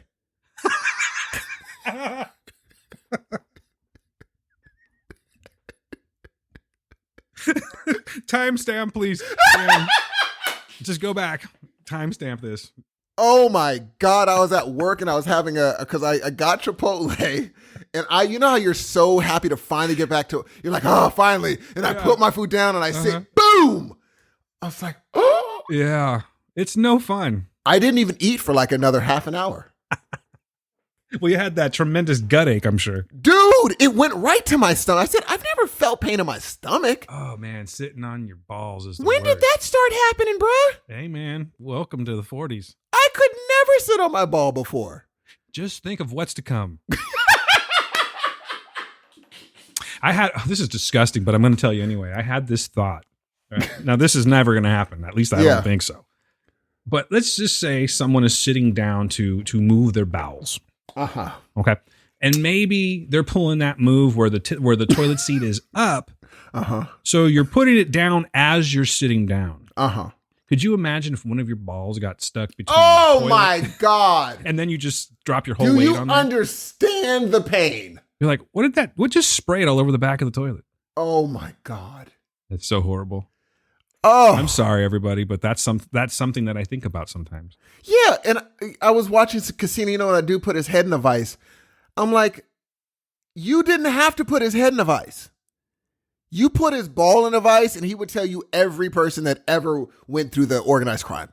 Guaranteed. Yeah, there's a movie where I think a woman put she has like pliers, and she put some dude's nuts in the pliers. Come on, man. Very effective. I mean, I think pliers I'd rather than a vice. I don't know, Pliers are more sharp. but I think you have less play with the vice. Vice is just all over. Oh, But dude. but you have someone that's actually using hand tension, You know what? so you're they right. can get it just to that just about to pop part. Oh No, God, you're why are we right. talking about this? And what if your ball pops? Is it like an egg and liquid comes out, or is it like muscle? It's just a bunch of fibrous tissue. Oh, you've seen inside a ball? I've seen inside a ball. I didn't know. I'm gonna look it up on. Just I'm gonna look. Google You go. You know what? For the kids, Google it. Okay. cross section of testicle. I'll do it with you. Cross 2022. section. We're educating people. Testicle. Oh, apparently a lot of people. Images. Yeah, it does come up kind of quick, huh? Oh. Oh, indeed. Oh, this is a canine. Kind of looks like a bunch of tomahawk ribeyes all flayed out. Jesus, dude. Ow. Yeah, there's a lot of Dude, I'm not getting snipped. there's a lot of ball there, dude. Jeez Louise, man. Hmm. Holy smash. Oh, don't even say smash.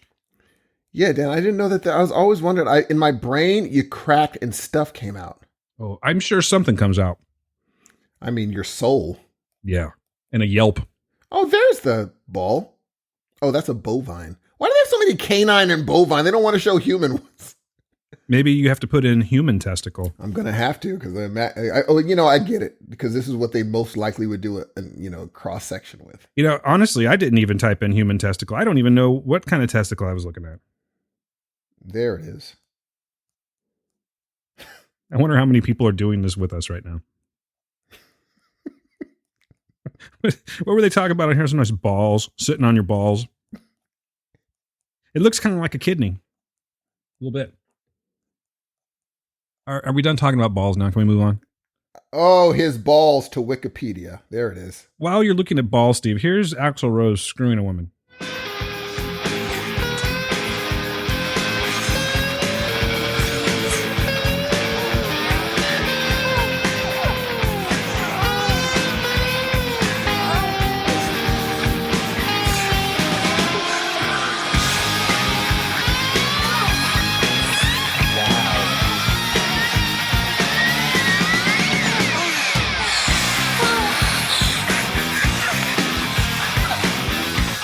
Do you think Axl was like, listen, honey cakes, let me give it to you real good and just have you make a lot of noise that you don't really mean. And I'll give you backstage passies to the next show. No, here's what it is, dude. You think he called her honey cakes? He probably did. She was doing what women unfortunately do. He thought he was handling that business. And she just, to tickle his fancy. Yeah, she wanted to make him feel like he was a rock Bingo. star. She didn't know A she was rock being god. recorded. Gee. A throbbing rock god, Steve. You know what I'm saying? I do. It's hard to be one. let alone understand it. You know what I mean? I think you would have been had you kept on playing them drums. Maybe, but gee, speaking of rock gods, Let's go. I'm so proud of our boy right now, bro. If I say the name Daniel Dominguez to you, does that mean anything? It means Farouk. It means Farouk, exactly. But it means more than that now, Steve. Hit me with it. Have you ever heard of the band called Soulfly? No. All right, there's a guy named Max Cavalera and his brother Igor Cavalera. They have this band called Soulfly. They were formerly a band called Sepultura, and they actually they separated, and now there's a new Sepultura, and they're not great, in my opinion. You for real know this band. For real, yeah. Oh, wow. Now, once Sepultura disbanded, they became Soulfly, which is very Sepultura-esque, rather, back, like their sound sounds similar to when the other guys were in the band. Anyway, they're famous. They're huge. They've been around forever. Your boy is opening up for them in Fresno. What? Farouk is opening up for fucking Soulfly, G, and I can't handle it. I imagine you're going to go. Oh, I'm going to be there for sure. There's no way I'm missing this, dude. No way. The thing is with Soulfly is like, I like them. I don't buy other albums and stuff like that. I don't know all their songs, but I've seen them several times and they kill it every single time I've seen them. Even as they get older, they still kill it. But your boy, he's playing for him. He's opening up for him, man. You officially know someone like that you'll be hanging with after. Like, It ain't even that. I'm just happy for Daniel. That's So what am it is. I, man. Daniel, if you're listening, and I know you are, so I'm very happy for you, man. That's a hell of a gig. And I know you're going to fucking crush it. And I cannot wait to see Soulfly, and also the first time that I've seen Farouk. That's going to be fun, man. How many times have you seen Soulfly? I don't know. 3-4 times. Dude, how did you even get introduced to them? They were Sepultura, and then they broke up, and then I read a lot of metal magazines, and I found out they were forming Soulfly, and the rest is history. Metal magazines. Metal magazines. They still have them, but they're not the same because you have the internet, you know? Oh, yeah. If you could just get on the internet and find out what happened to these people. That's true. It's not the same. But I really miss the act of going into a bookstore or even the grocery store and you would see like Kerrang magazine. Were you subscribed to these or would you just buy them when you came across them? Yes, it just depended. I bet you they still got metal magazines at Barnes & Noble. They still have them, but it's just not the same because I don't go looking for them anymore. I can't remember the last time I bought a paper magazine. You're not even into the metal scene like you used to be, huh? And that's true. That's very true. I'm out of touch. You're out of touch. And you're out of time and stop stepping on my joke. But Steve, I am out of my head when you're not around. Oh, guess what, G? What's up? So I put out anyway, I'm not, someone brought this to mind, I'll say. Okay. So your Kiss is on my list, right? Well, thanks, bud. Oh, yeah, the song. Uh-huh. The song. Gotcha. I never realized that it was like, your Kiss is on my list of the best things in life. Yeah. I said, oh, that's beautiful. Mm-hmm. That's a beautiful song now to me. It's like Dear Jerky, Sex in the Shower, and your kiss. All good things. Dear Jerky. Gabagool. Hey, you never tried Dear Jerky? Don't knock it till you tried it. Dear Jerky. What a random pull. Have you had venison? Probably. I just don't remember it. I remember having some gamey meat. It was very gamey. I had bison. I've had bison. That's good stuff. It was pretty good. Bison burger? Can't beat it. I will say that it didn't blow my, because when someone is like, oh my God, wait till you taste this bison burger for like weeks, and then you have it, you're like, it's good. I wish they wouldn't have done that. And then I would have been like, oh wow, this is pretty good. But it was good. But it wasn't a mind-blowing experience. Yeah, you went in expecting magic. Dude. Yes. I get that. There's this place called Slate's 50/50, I think. Slater's 50/50? Maybe it's Slater's 50/50. And popular spot. We have one in our mall area now. But they're supposed to have this burger, which has got to be terrible sounding to you, but it's half beef, half bacon. Ooh.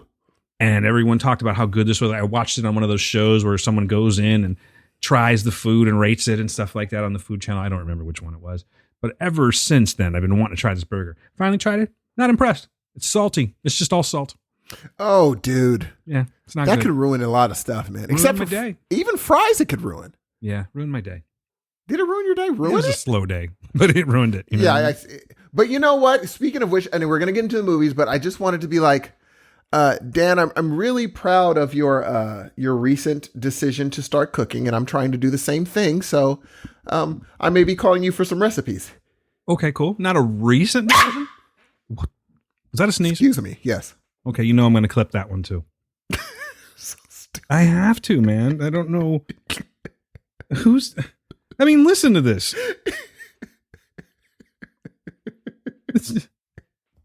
I think my soundboard is going to be nice to you today. And Okay, good. That was out of nowhere too. I didn't even feel it coming though. Oh, that was something else, man. Man, I know I've made people jump in the theater. I saw like 3 people jump. You sneeze like that in the theater? I can't hold it in sometimes. It feels like if I hold it in, I'll get a headache Hey, for real, have you always sneezed that way? all the time. And then when I heard my Faye Vaughn sneezes like that, and I was like, Does oh, she? that's where I got it. Yeah, 'cause she'll just be like, "Die!" You know, like I was like, oh, that's where I got it. Except mine is just louder. Sneeze in the family. Here it is. Listen.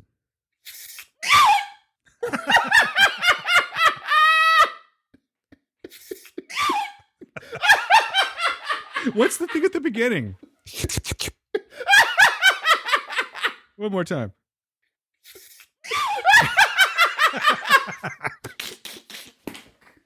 It was like you were like sucking air so you could actually make that sound that you made. That is so funny, dude. That is so freaking funny, man. I don't remember that. Oh, I do, Steve. That is so. That's right. You got a soundboard. When is Riverside going to come up with an online soundboard? They already have it. Oh, do they on your I side? don't like it. We tried using it once when we were talking to who was? Oh yeah, we were talking to Brandon Christensen. Oh, you didn't like it? That's right. No, because I was like, all right, be good to yourselves. They were playing, I did the outro, and it fucking blasted his ears out. Do you remember that? I guess you don't, but that's what happened. Here's what I will tell you. I've noticed that he's been getting some love. He deserves it. For Well-deserved Superhost. love. Yeah, people are coming around and being like, hey, this movie's Superhost, right? Won an award. Oh, this movie's good, is what they're saying. Yeah. This is one of the good movies. Okay. Shoot, the movie is freaking good, man. And Homegirl is a star. We're like, thanks, Dan and Steve. We kind of blew it up a little We bit. kind of man. did a little bit. Just a I little don't want to bit. pat you. I'll pat you on the back. You can pat me on the back. I never pat Done deal. myself on the back.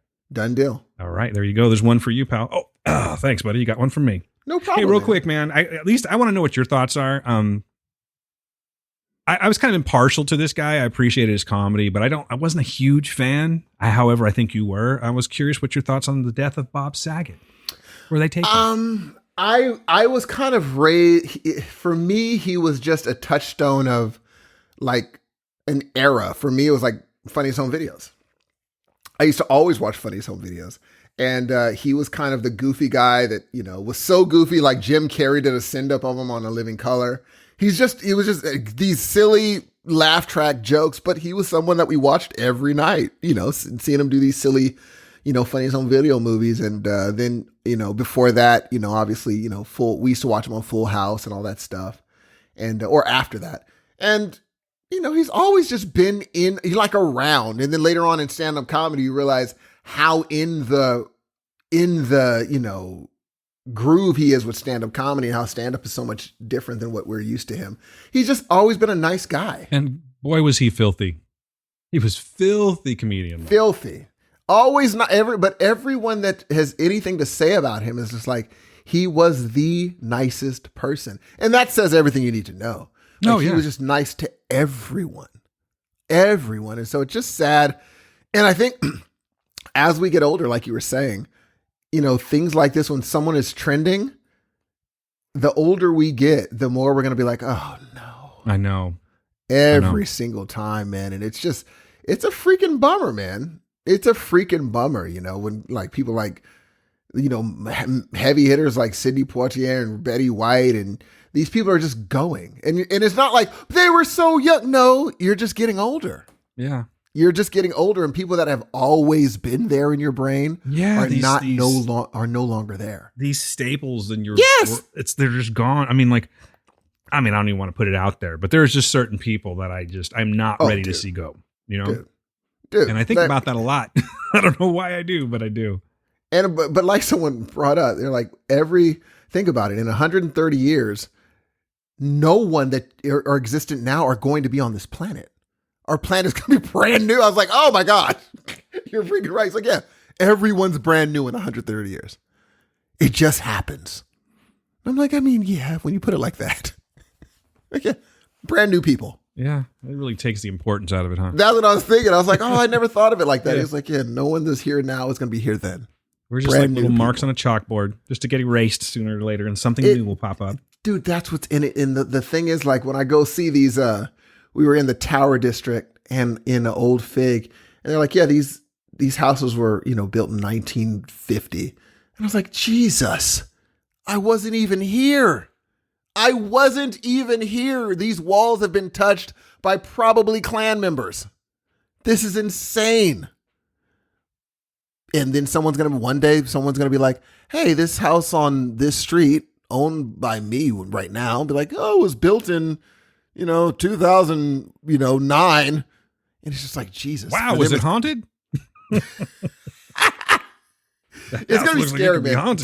Time goes so fast, man. I mean, when I was looking at your, we got to get into that, by the way. When I was looking at your escape, your picture on Facebook, I was like, dude, look at the kids. They're just growing, man. Yeah, they've been towers now. Dude. Do you see what I mean now? He just looks Jesus. like a man. Yeah. When I was saying, I was like, he don't really look like a little skinny boy anymore. He looks like a grown-ass man. Where'd he get the height is just there, man. Like, yeah, Jesus. I'm just glad it's there for somebody. I mean, your daughter's not short. No. Well, yeah, she is. Isn't she as tall as your wife? She's tiny. Oh. She has an outgrown gal? She's a petite young lady. Oh. Every daughter wants to be at least as tall as their mother. Oh, no. I mean, I think they're roughly the same. But they're tiny. I mean, yeah. I mean, it's better than, it's now she's not going to have to do the whole, my weight. She doesn't have to worry about that. Don't worry. She'll find something to worry about. College, yeah, man, college. We went to an escape room this evening. Yes, dude. Before we start talking about movies and stuff. I know. Eventually we will get there. But yeah, we went to an escape room for the first time. Ben, however, has been, I think that was his third one. And I don't know if you looked on the picture itself, but he was the MVP of the night. The man knows how to, like, if I ever get stuck in a situation like that, much like a real, like, what was that movie? Escape Room was what it was called. Mm-hmm. That's the guy that I want to be with, is Ben. He is the guy, the one that's like, okay. And he'll like figure it out. He'll all say it out loud and everything. And then like we go, oh yes, of course. He's that guy. You don't want to be in an escape room with me, Steve. That's not true. Dude, I was like, Actually, I got two clues. Right. Or like, I don't even understand how puzzles, it works. Whatever you want to call it. Do they just throw you in a room? Okay, go for it. Tell me. This one was called The Temple. And we chose The Temple because it was the apocalypse. It was murder 2.0. But anyway, The Temple one was kind of like for novice people, but it's also family friendly and it's not easy. So we chose that one. 5 of us went in there. And it's pretty cool, man. You walk in, they kind of tell you what to do. There's like red dots on certain things. In other words, don't move this or pick it up because it's not supposed to be moved. And then there's other, they give you these clues. Like there's a television up there. So you watch this thing. It talks about how you've entered this, this temple and you have to find your way out or whatever. And then it just starts, it gives you 3 clues. And you can call it, they're watching you the entire time, which is probably a pretty fun thing to do, I think. But they're watching you the entire time. And if you need a clue, you just shout out, hey, let me get a clue. And then like one of them will X out and then it'll tell you something. And the whole purpose of this one is we had to find this gem and put this gem into this gem holder so that the door would open up and we would get out. We had an hour to do it. Like I think most of them are an hour to do it. And you know what? Those things truly depend on teamwork, dude. That's the only way it's going to get done is with teamwork. Because if that one person's trying to do everything and everyone else is just kind of like flailing around, might happen. Yeah. You might get out. But we came very, very close. And I would be lying if I said I didn't get one extra hint because we were at the part where it's like, we have 6 fucking minutes left. And we're really pissed off because the place is now a mess. We've opened up all of the locks. We found a trap door. We put something in the wall and an actual trap door opened up. And then another thing opened up where this door raises up into the wall and you get in there and there's like these ropes and stuff and you have to pull these ropes to match a certain level. There's like tape on the rope and you pull one piece of rope down to match the tape. And when you do all three of them, you end up with this combination. And the combination goes to this other, it could be one of 10 locks. And when you finally get the lock, it has another one. It's just, you're just jamming the entire time. So much fun. So much fucking fun. I was in Do a you kind of a think bad you would have mood. eventually figured it out having no clues? Yeah, I mean, I think so. It's just that in an hour, probably not. There's a lot going on, and I'm not saying that people can't go in there and just not, like kill it. But as a novice, I want to do it again. I'll put it that way. It's kind of it was more expensive than I thought it was. But How much was it? It's about $30 a person. Now tell me this: would you open an escape room? Would I open one? I don't know. I think so. It seems like it would be the easiest business to open. Yeah, but it also seems like a business that could go down. Like, yeah, because once you already did them before, you're not going to return. Or let's just throw COVID in the mix. Damn. So y'all were all masked up.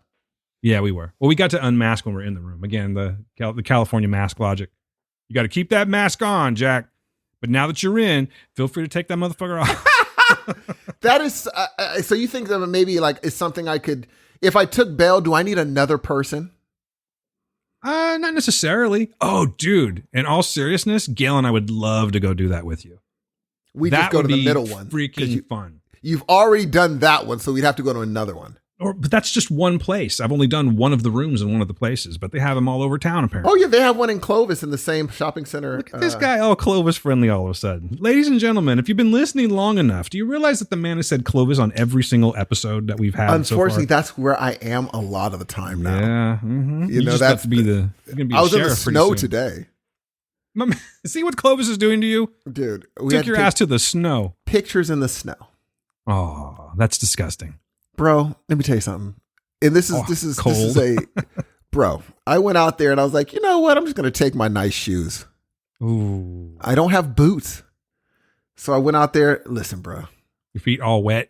Listen, and there was a guy coming out from doing pictures, and I was like, dude, you wore the wrong shoes too. He said, yeah, just brace yourself. He's like, don't do it, dude. His wife had a nice dress, but you could tell she was shivering because her legs were the snow was like 2 feet deep. So you'd step and it was like all the way down. And soon, at first I was really cold. Then soon I was like, oh, my feet aren't cold anymore. And then I realized, because I can't feel them anymore. Because out of nowhere, I was like, oh, they're not cold anymore. Thank goodness. I was like, wait a minute, I can't feel anything down there anymore. And so I just took my Steve, you took one for the team. Good for you. I'm such a terrible person. I hate it. Makes her so happy. So I'm like, she only does it once a year. She wants pictures, and so I'm like, you know what? I'm gonna give it to her once a year. But it was fun. It was fun to see. All my friends. First of all, a few of my friends have cabins in Shaver. I still don't understand how they do it because they're like. Or in the same department. How do you have a... They own the cabin? Yeah, they own the cabin. I hate them. Maybe it's family. It's family owned. It has to be family. You own it. Yeah, because it probably was passed down through family. Oh, you should go to my cabin. But I was looking around and I was like, you know what, dude? I really don't do this stuff enough. I need to start driving even dolo. And just kind of just sit and enjoy the snow and live life. And I haven't skied for a while. I need to go up there and ski a little bit, get my ski legs underneath me again. I need to start doing stuff again. I do feel that way every time I get to the mountains and I'm up there and it's just so nice and peaceful. I'm like, why don't I ever come up here? But the city guy in me, the curmudgeon in me just doesn't want to get out that way for some reason. It's weird, but once I'm there, I love it. Absolutely. And the dude that I ran into this guy with a cane Corso and I was playing with his dog and I was like, he had your car, a black one, but he had a tent on it and a bunch of like hookups and crap. And I was like, hey man, I like your overland get up. He's like, yeah, when we decided that we were going to start, because he was like cooking he has something attached to the back that he can cook on. And I said, man, you really are ready. He said, yeah, one time we decided we're going to start going out to the mountains. I decided to do a bunch of these hookups and the tents on top of the car. And I said, does that just flop down? He's like, yeah, it recesses down to the top of the car. I said, man, this is dope. He had a ladder. I said, man, this is dope, dog. And he's like, yeah, man. So I said, in my brain, I was like, oh, Dan could just do all this to his car. Now, what he did have, he had a little lift. Like you could tell that the tires were a little, it was a little bit lifted. That's big in the oh, is it really? I'd never seen that before. Yeah, they love to lift it. It was a little lifted, but other than that, everything was stock. Not stock, but all like he didn't add on like, oh, I knew this and knew that. He did have a hitch, but everything else was just normal. I said, man, this is a perfect. He said, yeah, you don't have to pay $100,000 for, people are charging whatever for a 4Runner and whatever for this. He's like, this is fine. My Subaru is perfect. My dog fits in there. He can sleep. In the back, he had a bed that he had, those sliding things that you could, I don't even know how to explain it. He has some sort of rolling hitch inside the back where it could slide out, and it's the dog's bed. Oh, nice. So the dog sleeps on that. And I was like, oh, Dan should totally do this to his car. Yeah, I've seen all of that stuff because I'm on a couple of different Outback groups on Facebook. So I've seen everything that they can do to them. Matter of fact, it's been a while, though, because when I first got the car, of course, Steve. You're on this. It, dude. I'm finna do this. Yes. I haven't done any of that shit. But you know what I did do for the first time since what? I've owned the car is I slept in the back with an air mattress. And it was nice. Why? Because I worked 2 shifts where I was basically at work from 8:30 in the morning till midnight. And there was just a small break where I didn't really want to go home, you know what I mean, and come all the way back. So being that I was like, I don't sleep very much, I'll get off at like midnight and I won't get to bed till like 2:30 in the morning and start all the way back over again. I'm like, you know what I'm going to do? Because normally I would just go home and take a nap and then come back. I'm like, I'm just going to nap in my car. So I got an air mattress. And let me tell you what, buddy, sleep of kings. Did you crash out immediately? Yes. It's like Holy really crap. nice. I have comfortable driver's seat too. Like, I mean, I'm not talking about this particular time, but I've just laid the driver's seat all the way back. It goes all the way back and I crash out on my lunches sometimes and it's great. But this is a whole other thing. Like, how long did you sleep for? 2.5 hours. Oh, that's a good solid sleep, good, dude. like with dreams. And then you wake up and you're like, oh shit. Oh yeah. You're like, where? My cheek is wet. Oh, for sure, dude. Yeah. The windows are all fogged up and everything because you're just mouth breathing in that. Like good sleep. Have you ever I just had know now that if she ever gets mad at me, doesn't want to sleep with me, I'm just gonna go sleep in the garage in my car. The garage? The garage in my car, in my coche. Gee, it made me really like see what your car could do when I saw that guy's car. I thought it was on an SUV until I got up close on it. And I was like, oh, it's not an SUV. This is a Subaru. And yeah, he had the hookup and his dog was just free. The cane Corsa was gorgeous, man. Belle was a little bit scared of it messing with Presley, but like he said, he's like, dude, it's a puppy and it just wants to play. So Presley was having a good time with it. It was a wonderful day, man. Good for you. We both did something wonderful with the family today. I do need to get an SUV.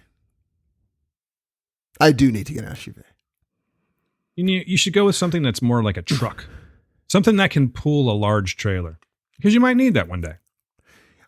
You know what? You're right. And I probably will wait until somebody I know or someone who knows the person I know is like, I'm selling something. Do you know anybody who wants it? Because otherwise they're going to charge whatever. But if it's somebody you know, they'll be like, hey, they're willing to let this thing go for $5,000. I'll be like, okay, let's do it. Because I need a truck. And I need something where, believe it or not, getting down that low over and over and over again, dude. It's like, man. Yeah. Like after Muay Thai, I do not feel like dipping that freaking low. Quads are all sore. Oh, dude. I remember one time I got kicked in the thigh and it was just so hard to get down to that level. I don't even spar anymore though. Those days are over. Already? A lot of the people quit doing it. I guess some of them stopped coming because of the sparring. And so crew was like, we might not want to do that anymore because not everybody wants to come. And if they do come, they'll feel weird about saying no to sparring, like there's some sort of wimp. So if you want to spar, maybe stay afterwards. So they kind of stopped it, and the people that used to spar just don't come anymore. So I'm kind of just great job, Steve. You beat everybody up. I wish that were the case, but no, it's the afterwards I just have to stay and I just hit the bag, but all the spars are gone. I won't spar with crew, so that's out of the question. Don't do it. He taught me a lesson twice to know my place. So I learned it very well. He taught, but yeah, man. All right. Hey, what's the contact information? I did not realize what time it was. I was like, oh, shoot. Yeah. What, you got a place to be? You got some place to be? No. Bella's asleep. You just came back from the snow, G. You ain't going anywhere. Gee, does your wife, out of curiosity, does your wife nap a lot? Yeah. Okay. I just wonder. All right, go ahead. Real quick. Can I just vent for 1 second? Yes, please. We were talking about cars. So I decided to go outside. It's nice and cool today. And I said, I'm going to wash my car, right? Oh, look at this guy. I'm gonna take some time with it. And I'm going to get it real clean. So I did that. And somehow I missed this the first time around. I don't know how, because I did clean the area thoroughly with a brush and everything, right? Wash my car, get it all taken care of. And the last thing I do is I'll go over it with a soft, or not a soft cloth, a microfiber, and I will clean off the rims, yes. right? Uh-huh. So I get to the back passenger rim. Oh, Jesus. And there's fucking rash all over No, the black Dan. finish, dude. I was worried you were going to say that. Now, Steve. I know. Dan, I know. I'm going to ask you a question. Okay. Can I lay it on you real quick? Please. Very simple yes or no answer. Now, Steve, do you think I did that? No, not at all. No. Me neither. Is it bad?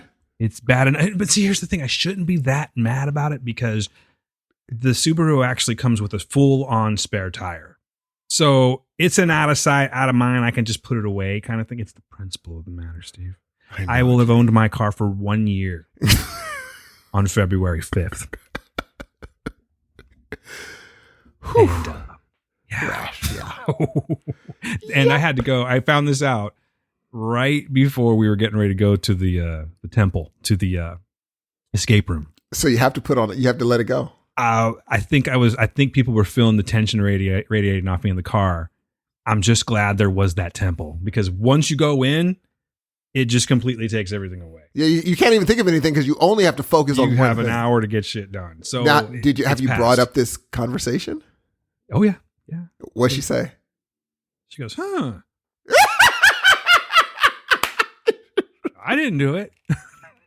I mean, hey, if she does not remember doing it, maybe my answer was, yeah, well, I don't know who did, is what I said, but and only you two have driven it, only ever. Yeah, in real life, when your rim hits you hear cement it. or curb, same thing. There is no way you don't hear that. Oh no, you hear or for that matter, feel that. Mm-hmm. Now I know for a fact, because it's been lighter things like a little rock popping up and hitting my windshield or whatever. I will stop the fucking car or get out of the car if it's not moving yet or whatever, and then I will go and investigate. Oh yes, yeah. So, not me, Jack. That's tough, dude. Oh, it hurt, dude. And like I said, I know it's not that big of a deal because yes, I can just, and I will, because it's going to make me fucking crazy if I don't. I'm going to put the spare tire with the good rim onto the car, and then I'll put that one back and use that as my spare tire. But still, Steve. Oh, that's a beast. Well, can't you just take the rim off? Just switch rims? Yeah. I mean, I can do that too. I'm just saying that because you don't want to wear out your good spare tire. No. I realize what I said, but I'm just saying the end game is going to be that I'm switching. The other one's just going to be hidden. So I don't. Or maybe this is a lesson. Maybe this is a good time for you to just leave it on and stop letting it bother you. Just stop. Forget it. It's not a big deal. It's a thing. It's a thing. That's not going to happen, bro. I'm saying it might be a good time to learn that. Okay, let me ask you. Same situation. It's just you and Belle. Yeah. What are you going to do? Dude, at this point, remember, I've already gotten hit twice. And I realize these are just things. Okay. You got to let it go. Because it's like, otherwise, you're just going to, every time something happens, you're going to be like, okay, I've learned. It's whatever. When that truck hit me, I'm like, whatever. I drove the same piece of shit car for 15 years. Yeah. I just wanted to have a car for 1 year. It is, but it's still beautiful. No one's even going to notice that. I know. The only time they'll notice is if it's spotless. These days where you made it spotless, but we don't even look at the rims. We look at the rest of the car. You know, the first time I go out now, someone's going to be like, oh, what happened to your rim? And I'm going to go. Funny you should ask. Funny you should ask. My friend says I need to let it go, but do you have a minute? You should, though. I already have. I just had to vent that because there's really Don't no even point switch. in doing Don't even it. switch tires. I don't know about that. Don't get crazy. I wouldn't do it, You man. better slow it down a little bit, Steve. I can't believe you came with. I can't believe it came with a freaking full-on tire. Full on spare tire with the That rim. is so dope, dude. Yeah, well, That it is was. so dope. It was dope, Steve. I mean, Now you it's still got a sub-dope nice now. touchscreen car. Which I'm getting replaced, by the way, on Tuesday. What? Stopped working. What? I mean, it works, but like it'll just freeze up. And I'm like, okay, that's cool. And they told you, they told me, they said, you're going to have to go in for like firmware updates and stuff. Oh, like that. I'm okay. like, Okay, cool. cool. Yeah, no All right. problem. So I took it in one time when I got the car serviced, and then guess what? They did an update. It was fine. So this time it's acting all screwy. I take it in to get serviced, and they're like, oh yeah, we'll handle this. It won't take the new firmware. So they just said, we'll just order you a new piece. Oh, that's cool. So yeah, no complaints. And how long is the warranty? In general? 36,000 miles or 3 years. Oh, nice. Mine is about to run out in the next 20,000 miles. You just threw that in there just to be. Just 'cause No, you- I'm saying it's coming, dude. Mine comes sooner than yours. Yeah, but you had your car for how long? This is 6 years. Okay. I'm on my first year, Steve.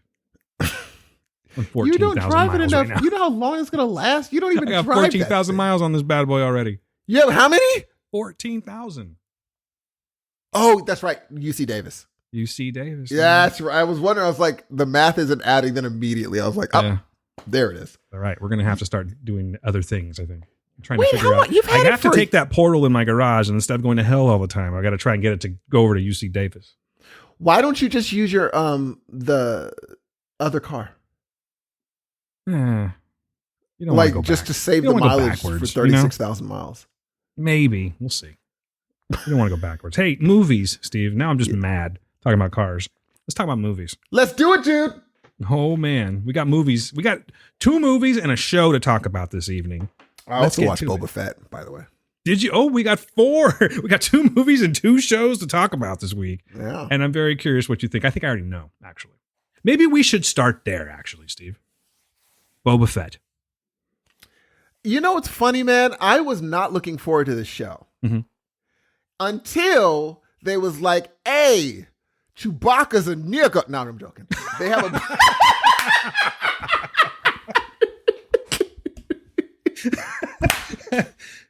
That's what the episode is called, by the way. I was like, wow, that's crazy. Robert Rodriguez is really going for it. Michael called me. He's like, "Hey, brother." I'm like, "Yeah." He's like, "They got a black Chewbacca." I was like, "What?" He said, "Yeah, he have a black." They said, "We are looking at it right now." I said, "How's it look?" He's like, "It's probably one of the dopest things I've ever seen on screen before." And I was like, "I don't know, man. It sounds goofy." So I start watching Boba Fett. The Book of Boba Fett, ladies and gentlemen. That's what we're talking about, and I'm happy to hear that Steve's watched it. Dude, I am in. Good. I'm glad. I am so surprised. Okay, I'm not going to go over to the top. But what I will say is this sort of show is my sort of show because it's dealing with the politics of things, like how you run things. Not like I can beat you up. No, like how would you run a thing where you took over and it's not really your place? Do you kill everybody or do you take them as prisoners? Do you do this? I'm like, oh, this is really cool. And dude, what is his name? Kirstan? The Oh, you're talking about Black Chewbacca? Sorry. Holy. His name is Kazakhstan. When that dude walked on screen, I'd be Menacing like, as hey, fuck. this is your town. My bad. You know what? I'm bugging. Sorry. This is all you. That dude looked crazy dope. Now, Steve, are you caught up? Oh, no, I'm only on, I'm at the part where something happens with a train and Okay. now he's talking around a fire. So And you're I was on like, episode 2. 2. Okay. It's really good. Because spoilers, he shows back up in 3. Dude, I wonder I should have looked up who played him. Because I think it's only Favreau because they showed, obviously, you know, when I saw him, I immediately went on Twitter and the whole world is just like, oh my God. And they're like, no, he was in a panel on the comic books and they showed the comic book panel. And I said, only Favreau would have been like, ooh, that's dope. And decided to just be like, we're building that. That's pretty cool. And and I love that Robert Rodriguez is involved. It's really, I love Robert Rodriguez.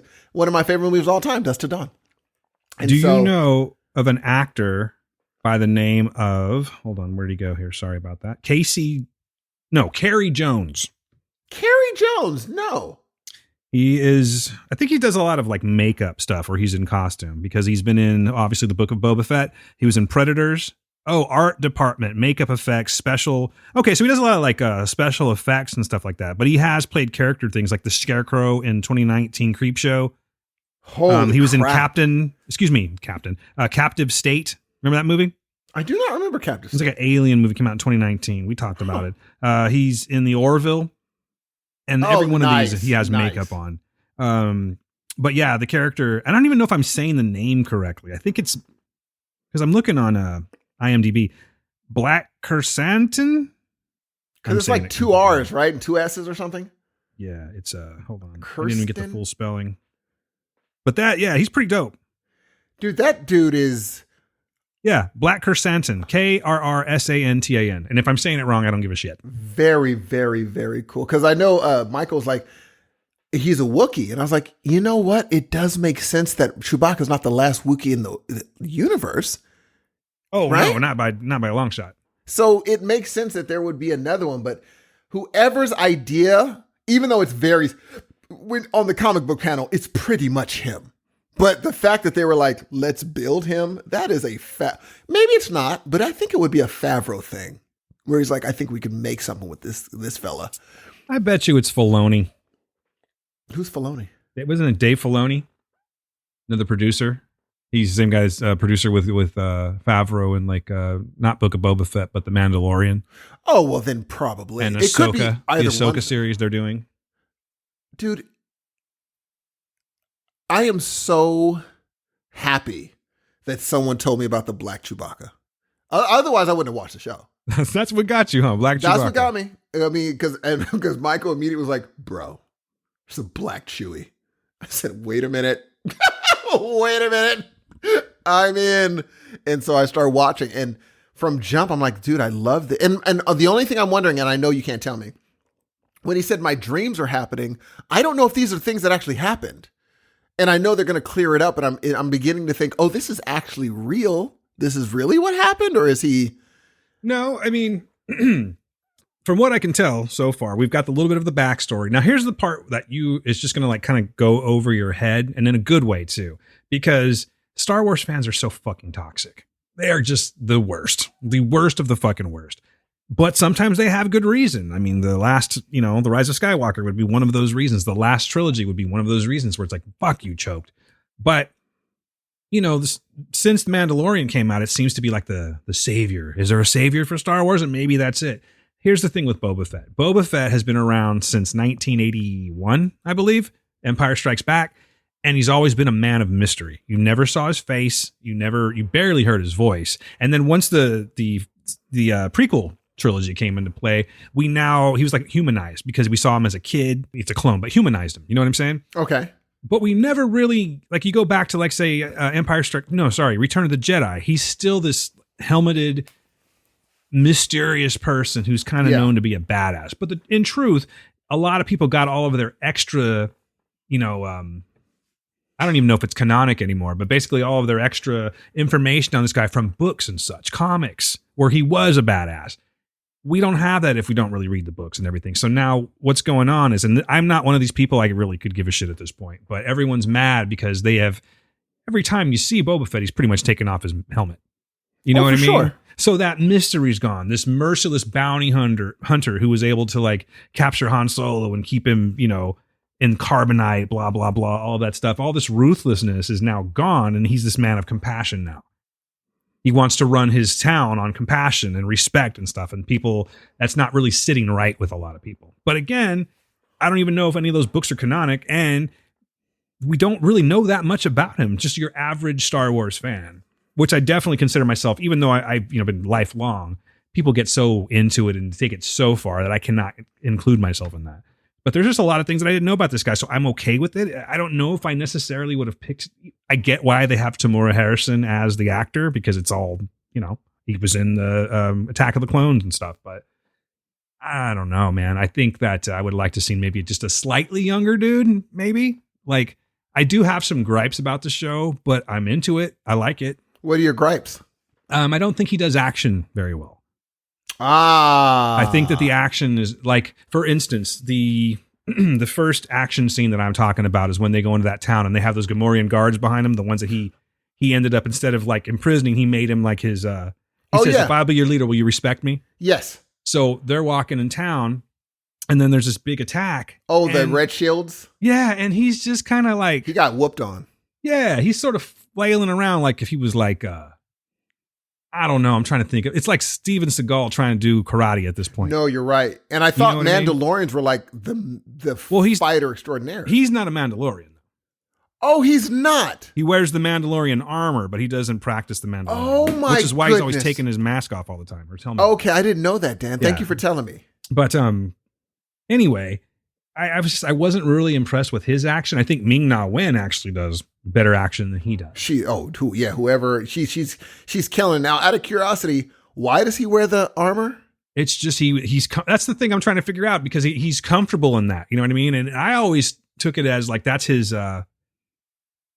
front, that's his mystery. That's what gives him the mystery. People don't know who he is, but he might as well he just walks around with his helmet off all the time now. Yeah, then why? Yeah, my thing is I thought he was a Mandalorian. Yeah, no, because from the Mandalorian, they're like these helmet and the armor is hard to get, and when you do find someone who has it, you're like, you're not supposed to have it. You're not a Mandalorian. Yeah. So how has he been able to keep these with Mandalorians around? I'll be honest with you, bro. I'm sure there's an answer out there for you that someone can go, okay, listen up, and just tell you the whole thing. I honestly, I don't know. I might be overthinking it. I might be, but the way that they made it really seem. I'm sure the question's been answered somewhere and has come up. But no, it's good. I mean, and now like this last episode, it's kind of my favorite, but it's doing something that I'm like, oh no. Uh-oh. And I'm not entirely sure. Like, I just really hope they don't ruin it. And I don't want to spoil it for you. Well, it's Fav. So he hasn't misstepped yet. He's just got, how can I say this without ruining it for you? He picks up some sidekicks. Oh boy. And in theory, it's kind of cool. The way that they're described is very cool. It's the way they present that I'm just kind of like, I'm not going to buy it. So it could be bad or it could be great. I'm not going to get all weird, toxic Star Wars guy about it, but it's just like, And you'll know what I'm talking. You will know exactly what I'm talking about the moment that you see it. I can't, because I am a little confused. The only thing I'm in, because the thing that I love the most is the fact that I don't think he's compassionate at all. I just think that he understands that, if I let these people like live, they're going to be loyal to me. That's it. Yeah, but the whole town, it's this crime town. And he's a crime lord. It's been run on threats and murder. That's true. So, there's choices to be made to where you don't want to get stepped on. You don't want to be taken advantage of. You don't want to lose respect. That's true. She was trying to tell him, like, look. Yeah. You might want to let these dudes go. But here's the thing, if he would have let them go, he would have got killed in that fight. And Gail pointed something out to me, not really going with what you're saying. Gail pointed something out to me, and now I can't stop looking at it. That dude has the whitest teeth. Now you won't be able to stop. Wide or white? White. Do you remember that? Oh, you didn't watch Friends. Yeah, when homeboy, when Ross got his teeth. Oh yeah. Yeah, got the bleach. He has them like that. I mean, they are bright. They might not be his. I'm wondering if he has caps or he just bleaches his teeth. Oh, for sure they got. For sure. Watch though. The next time you see it, it's not something that they show all the time, but he makes this one particular face regularly, and you see his choppers glowing through his lips. Here's my problem. Also, is okay. So they're showing me this guy, and I still mind just a little nitpick. They show me this guy that can fight like nobody's business. How did these shield guys even get? Like, how did they even have a chance against him? The guy that I see in the dreams is a beast. So how? Well, he is kind of healing up still. That's why he's always in that tank, that Bacta tank. Yes. That's what it's called. Sorry, that's the one nerding me. But that's the one thing too that people are like, you're supposed to be a badass and you're in this fucking tank like 4 or 5 times an episode. So maybe he's still healing up. He's also hasn't been fighting for ages. From the dreams, he learned this fairly recently. Well, no, but he was a bounty hunter, right? So he's killing people probably Yeah, often that's true. working for the freaking Empire, or at least as a hired gun. you're or right. whatever. You're right. But what it is, I think what they're doing with this one is that since he was in that the big sand vagina that he escaped, Yes. it's called a sarlacc. That's people funny. know it as a sand vagina. That's like a 40-year-old mystery right there. How did he get out? How the fuck did he get out of that thing? And they summed it up in about 45 seconds. He shot his way out. Yeah, but it's kind of weak. You know what I mean? That's one thing That's one thing I did. Like, I was almost tripping on it, and I didn't even know the 40-year thing. Yeah. I was just watching. I'm like, word? Yeah, That's how you got out? It's too quick. But my point being is that once he gets out of that, he's still the ruthless guy that he's supposed to be, right? Because it just happened. Like, if you, to place this into time frame for you chronologically, it would be right after, you saw Return of the Jedi, right? I did, yes. So remember right after Jabba gets killed in the desert do. and all that stuff? So it's right after that. But I don't know how long. Maybe he's been there for a week or two. I don't know exactly how long he's supposed to be in there, but they knock him, he gets out in like 45 seconds. But he's still the same guy. So I think this is kind of cool how they're doing this because they've introduced the Tusken Raiders, that tribe of people that he's with. Yes. And those are like my favorite. They've always been my favorite characters in the Star Wars universe. But now he's with them and he's learning their way and he's learning about like family I really like that. And tribe, Although he couldn't fight at all, G. Like when the dude was trying to train him how to fight, in my brain, he was getting beat on like he's never fought before. Yeah, it wasn't a can't situation of, oh, he's a murdering bounty hunter. He was getting whooped on. Yeah. So I'm like, come on, you could do a little better than that, right? Yeah, he's got that rocket the jetpack and stuff, and he's got some he was dope getting guns or whatever. handled, bruh. Yeah, he gets handled regularly, and it's like, okay, that's fine. I'm not going to really pick the show apart. I'm enjoying it. Oh no, I'm loving it, but I just have to let it go that he's not a fighter, but also it could be his age. He can't fight at 50 years old. These But cats I don't think that could it's just been whoop that on. long, though. You know what I'm saying? Are you talking about Tamora Merson, or are you talking Yeah, about the Boba guy Fett? himself, he looks 50 something. Yeah, for sure. That's totally what it is. It's like So Sam he can't Jackson fight running like he down the did. hall in Captain Marvel. Oh, Ouch, snap. ouch, ouch. You know what I mean? Yeah, that's true. Yeah. You know what, dude? But Ming Na Wen, she's older. I wouldn't be surprised if she's older than him in real She's life. 55 years old and fine. Dude, she's killing it. Yeah. She was, and I didn't know, like, how did she climb up? Is she just that strong in the books that she could just climb walls like that? People can correct me if they want to. I really don't care, but I don't think she's in any of the books. I think she's a brand new character. Oh, I really liked how she kicked Homeboy off the ledge and was like, hey, I only need you, and I'm willing to kill Hemi. I thought it was dope. I thought, like, so far, I'm in all the way. I'm looking forward to the third episode. I'm really excited. It's something that there's not many shows I look forward to, and I think this is going to be another one of them. And unfortunately, it interrupted me again finishing Loki. So now I'm going to have to finish Loki after I'm done with this one. Yeah, you really should do that, man. It's I important. know. It's important. My mom told me, she's like, Steve, I can tell you, and I'm not even a Marvel head, some of the stuff that you missed on Loki is going to have an effect. Yeah. Like, she's like, I know, having watched it, there's stuff you need to see that happens. Oh, the last scene. You're like, oh, Yeah. I better go back. You can't just skip. You have. I'm only at the part where they realize that, spoiler alert, that everyone had a life before. That's where I stopped. I love your spoiler alerts for old shit. It's great. It's not that old. Is it old? Everybody's seen it. Everyone is going to see it. Has seen it except you. When my mom's seen it, I'm exactly. well, then again, Your mom's watched it. she watches, like, let me tell you, there's nothing. She's like, nothing's as good as The Mandalorian. In her brain, she said that's one of the best things she's ever. Just like, nothing's as good as that. Oh, I was that's like, dope. I'm glad she likes it. oh, she loved The Mandalorian, dude. She thought, she like got emotional at the last scene. So did I, though. We all did. The last thing I'll say about the Book of Boba Fett, and Okay. I hope you're caught up by the time we talk next time, is that episode 3.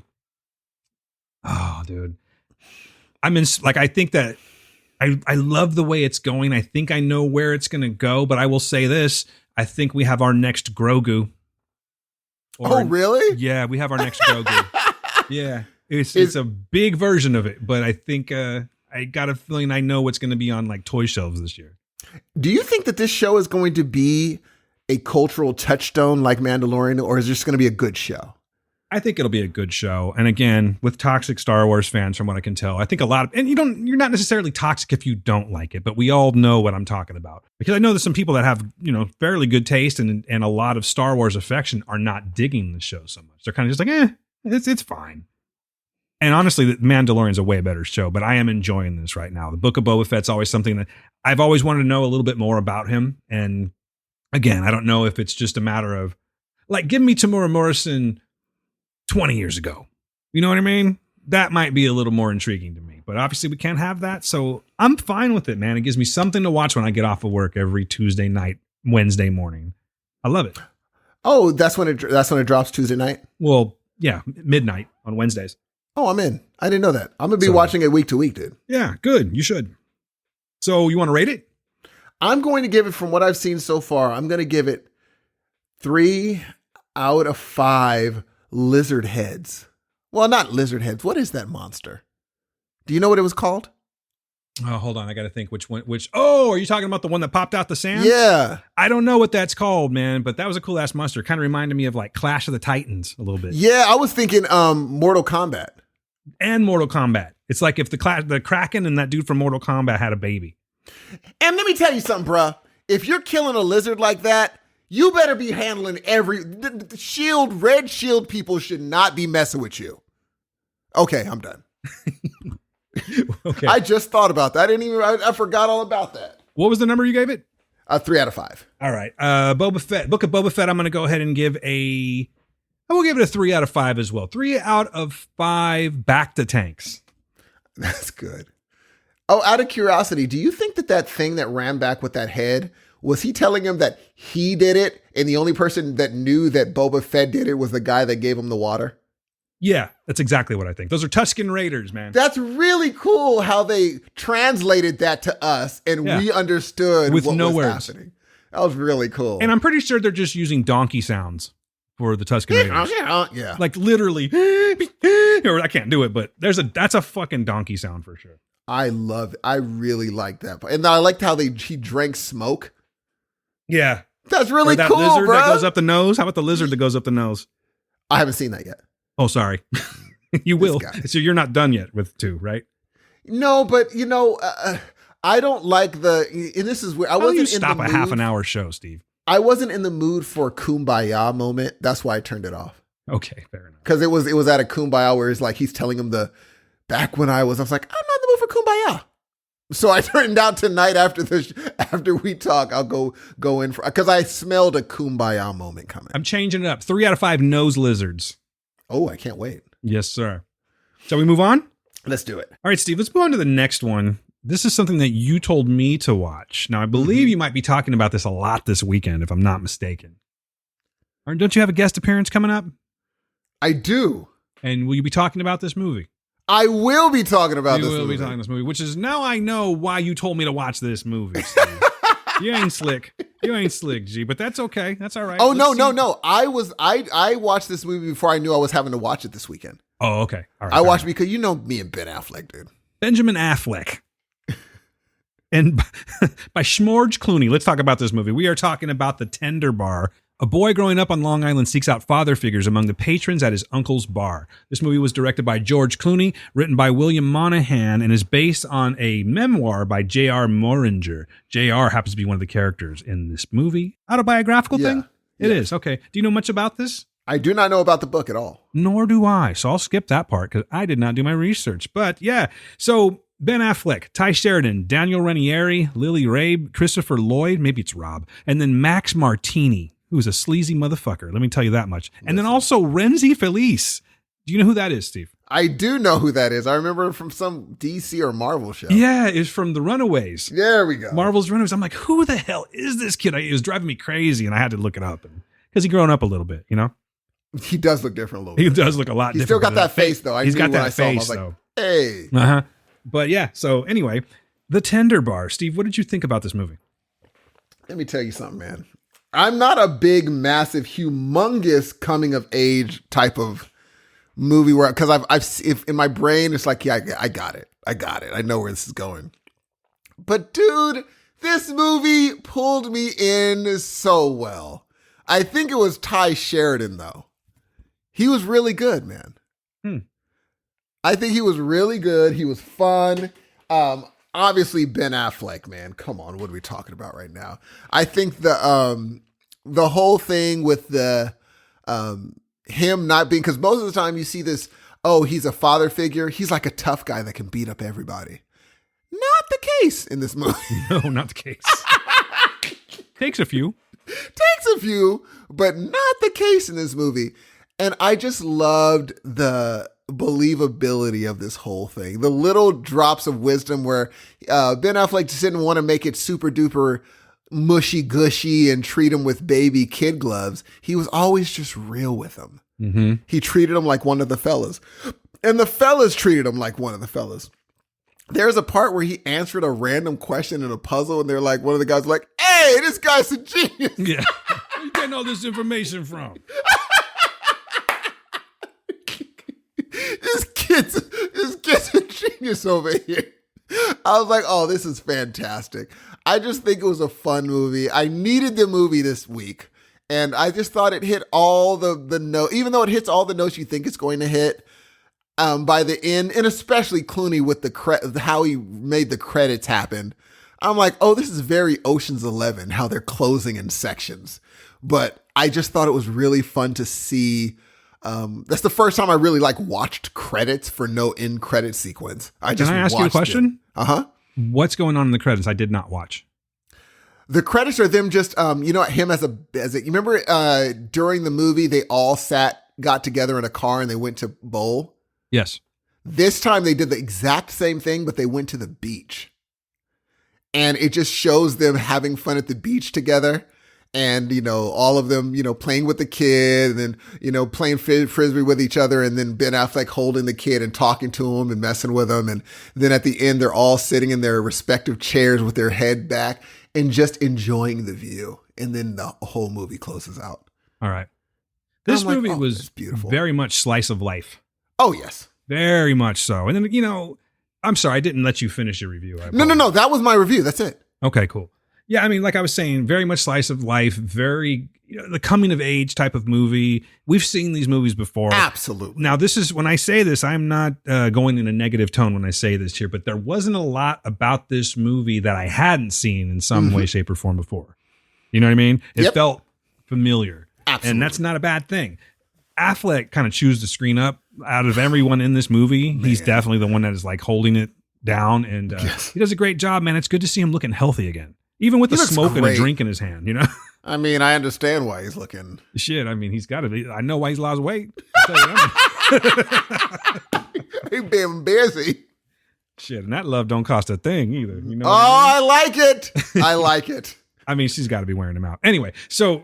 But it is nice to see him looking healthy again because, if you go back and you look, not so much in his movies, but if you look at just old pictures of him, we've all seen those pictures of him on his porch smoking. Guy looked a mess.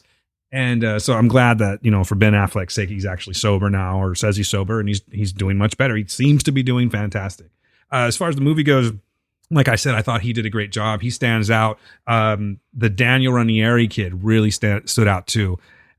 I think that, for me, the movie carries very well until Ty Sheridan shows up. Really? I like Ty Sheridan. I really do. And it's nothing. He didn't do anything wrong for me. He didn't really take away from the movie, but I don't think that I don't know, man. I just felt like it really kind of slowed down once we got to that. I was enjoying I love those movies where the year was 1972 and then you see the kid, you know what I'm saying? I love that shit about the movies. And I was just really enjoying the young JR. And then once we get to I guess it's just because it's the coming of age part, Yes. And don't get me wrong because I'll tell you right now, I've been in those situations where I'm just going to keep going back for more punishment, more and more punishment. When JR and chasing after with whoever, man. As Sydney was her name, played by Brianna Middleton. Uh-huh. She was worth the chase. You know what I'm saying? I didn't know who she was. Yeah, beautiful girl. But, treated him like shit in this. And he just kept dumping him. And then, of course, the whole now she's getting married and she didn't tell you, but she was still fucking with your head this whole time. And it's just, I don't know, man. I mean, that was a very real thing. I liked the real stuff was what makes this movie for me. I mean, I love the acting and everything like that, but it's just that whole, just that kid that like it describes. The kid has just been searching for a father figure, and he's got a perfectly good father that he listens to on the radio all the time, played by Max Martini in this movie, known as The Voice, or his JR's father, who Boy, I hate that son of a bitch in this movie. Ooh, he did a fantastic job. Yeah, if you want to like hate somebody, watch Max Martini in this movie because he is just the worst. And if you have like a missing parent or something like that for all the wrong reasons, this might touch you. I'm not saying it's going to like trigger you or anything like that, but there's going to be some familiarities in here for sure. I like that this movie is about family and how family picks you up whenever you're down, and they're just there no matter what. Take them or leave them.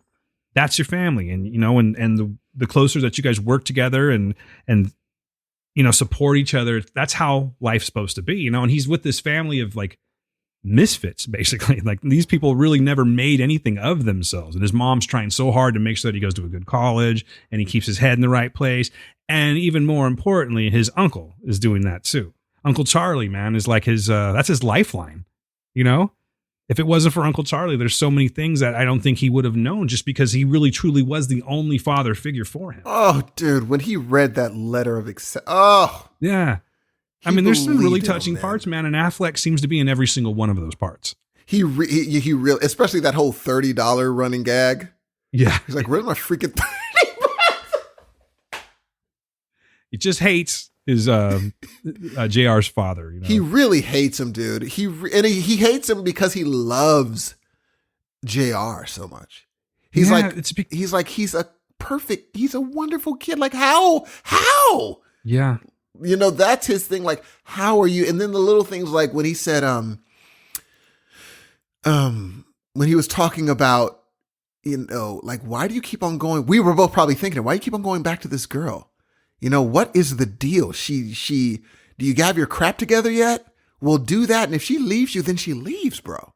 Yeah. Like, I think the real, honest, good stuff that he saw is just real stuff. And that's Uncle Charlie, man. He did a fantastic job. Just some of the advice he would give him, how he, like you said, how he's just so real with them. He's like, hey, you're not good at sports. Sports isn't going to be your thing. Stick to reading. Read all of these books. But he was real with them because, it sucks.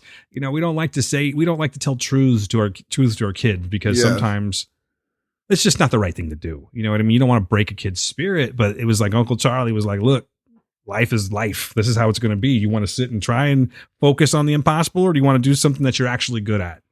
And I kind of respected that about him because I don't think a lot of parents, we make those decisions sometimes, but it's not something that we always feel comfortable saying. Uncle Charlie just didn't give a fuck. He gave him, and I love. But actually, he totally gave a fuck. He cared about. He really, really cared about him, and I like that. At the, not to ruin it for anyone, but there's a part where he got to see what his mother actually went through for him, and then he goes back home, and she's like, "How do I look?" He's like, "You're perfect." Yeah. Oh my gosh! I was like, "This is beautiful." He got to see, you did that for me. You kept me away from that. Now I understand. You're perfect. You look perfect. I just hate those movies or situations. And you know what? I wish there was more movies and less like real life situations. But oh man, it just crushes me. A kid being left on a porch waiting to go somewhere is heartbreaking to me. It's always gotten to me. It's so true. And I mean, I've seen it happen firsthand, and it's just it's just something that I'm glad they kind of touched on that because it's used in movies quite a bit actually, but it always hits me for some reason. I did not have this personal experience. Like my dad was awesome and we did all kinds of fun stuff, stuff together, but I've seen it firsthand in other situations, and it really sucks, man, and it's brutal. And the mom coming out there and just kind of, you can't really, the thing I liked about it is they weren't super mopey with him. They're like, all right, okay, come on in. Yeah. Well, they knew what was going to happen. Like, they knew from the start. Thing. They're like, nope, let's go. And Uncle Charlie wouldn't have allowed it anyway. No. He wouldn't have allowed her to do that. I think it's kind of detrimental to do that, actually, because you're teaching, and maybe people would disagree with me, but in my parenting style, I think I would have done the same thing, because you don't want to add that crying aspect to it. You need to pick this kid up and be like, all right, come on. You've seen who he is now. Yeah, you see who he is, and he's not important to you. Yep, let's move. So you got to give him the same kind of attention, the attention he's giving you, basically. Yes, and they treat him so, like, remember that time he was in the bar and Uncle Charlie looked at him, he's like, what do you want? He's like, what do you mean? He's like, you're not just here. What do you need? Oh, okay, Grandpa needs some cigarettes. He's like, exactly.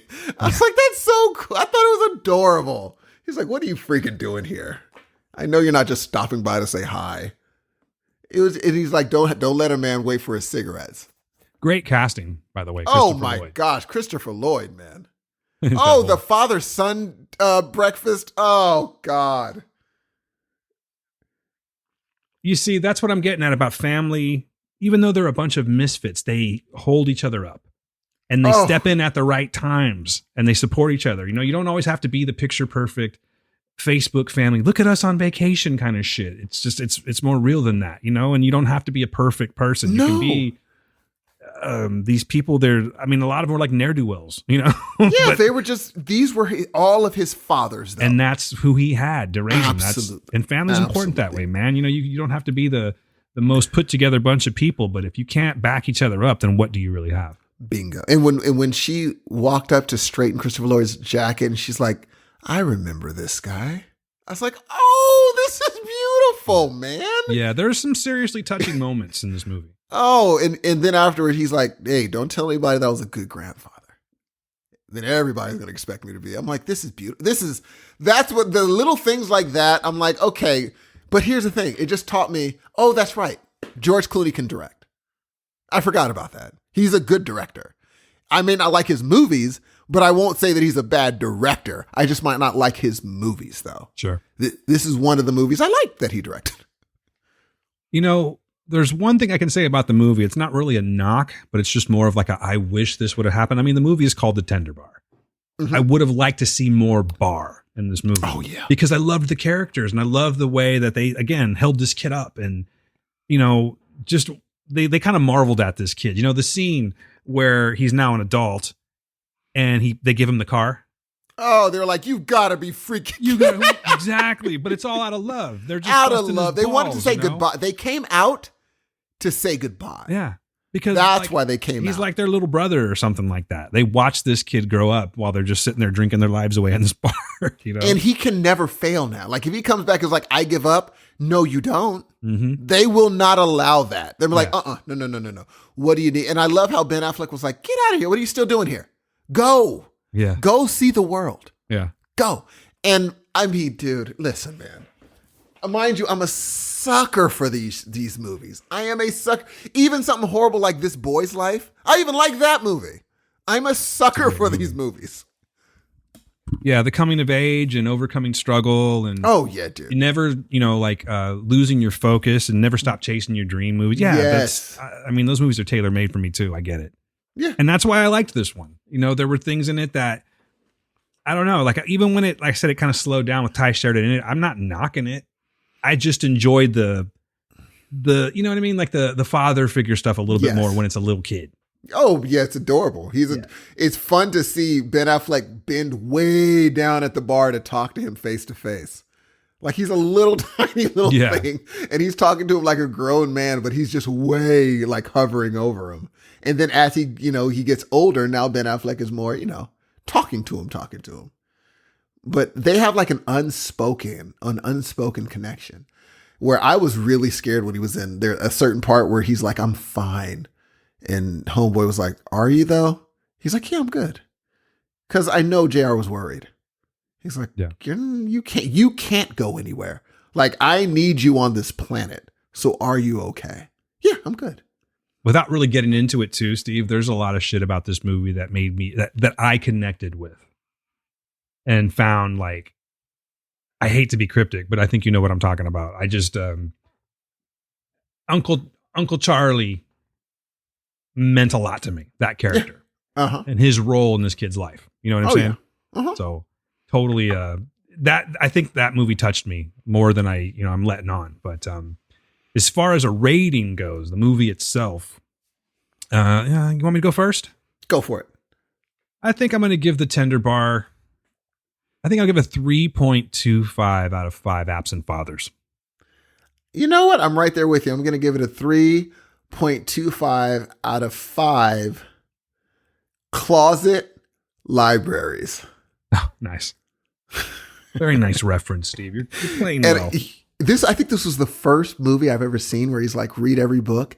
And the kid was like, geez, where he was like, oh, I can't wait. Like his smile on his face. He couldn't wait. He's like, read every one of them because they were Uncle Charlie's. He couldn't wait to open one. I thought it was beautiful. And the fact that Uncle Charlie probably read every single one of those books. Yeah, also. he did. Because what did they do? What year was such and such? He's like, come on, this is base model nothingness. We all need an Uncle Charlie. Oh, for sure. Oh, dude. Yeah. And more people need to understand that being an Uncle Charlie means a lot to kids. You don't have to be their father. You know, everyone needs somebody where they can look back and they're like, well, I only did this because I didn't have a dad. And someone could be like, oh, stop that. I was there every step of the way and I was there to teach you right from wrong. You have no excuses. None. I was right there. But, you know, this is something that should go without saying, but it's just so important to be a part of a child's life. Absolutely. You know, these kids are struggling these days, man. I think the way people get more and more detached from society and more into their phones or whatever it is, you know, you just, there's just a lot of, you don't see these days. I mean, yeah, it's still out there. You have the sports playing families and stuff like that, but like the whole outside with dad playing catch thing. Oh no. It's not uncommon, but it's definitely not as widespread as it used to be. Not even absolutely. Yeah. Absolutely. Kids just want to stay inside a lot of time. And I know a lot of people that play sports with their kids and coach their kids' teams and stuff like that. And I commend all of you that do that kind of thing. But I'm just saying it's not something, it used to be a lot more common. You would just see it driving down the street. And that's something that we got away from. So we all need to have that. A kid needs to have certain things. It's like no matter what technology changes or how the times change, there's still the fundamentals that need to be there. And I think that's why I appreciated this movie so much, because that little guy needed Uncle Charlie. Yes, no question. I mean, even like, remember where they used to have big brothers in the Boys and Girls Club and stuff like that? Where it's like, oh, I'm a big brother to this kid downtown or whatever. I'm like, oh, that's, you know what? Now I see. You know, that can change a person's life. Yep. Having that guy there, you know? So yeah, good movie. Fantastic. I thought it was really good. I'm looking forward to whatever George Clooney is up to next, because I would not have picked this as a George Clooney movie. I'm always down for a Clooney movie. Oh, dude, I don't always pick winners with his movies, but most of them are pretty good. I never watched that one where dude from Magic Mike was in it. Drawing a blank. I forgot, where they're making movies and he's I forgot his name, or I forgot the movie's name, but George Clooney directed that too. It's a hit and miss. I'm sure I'd be like, oh, but I'm just drawing a blank right now. Yeah, it's a hit and miss. George Clooney's directorial prowess is hit and miss for me. Well, let's move on, Steve, because we have two more. Let's do it. All right. So the next one, I think we should end on a high note. So let's go. Woo. Let's go with one that we both watched. You told me to watch this movie. And as far as 2022 movies going, actually, you know what? This movie came out in October of 2021 in Canada, but I'm thinking that it's for us, for North America. Is it actually 2022? I don't know. I'm going to go ahead and just stick with what I'm seeing and call it 2021. But I happen to say this is the first movie in 2022 that made me go, holy shit. And just take that as a spoiler, whatever you want, but we'll talk about it right now. And the movie that I'm talking about is called Mass. Aftermath of a violent tragedy that affects the lives of two couples in different ways. Very vague, and I'm glad it's that way. It's directed by Fran Kranz and written by Fran Kranz. Stars Jason Isaac, Martha Plimpton, Ann Dowd, and Reed Birney.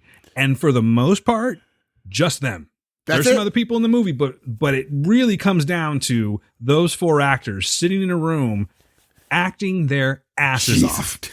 I mean, holy shit, this movie gets so real so fast that I guess I'll start. I just go for it. I found myself forgetting I was watching a movie, if that makes any sense.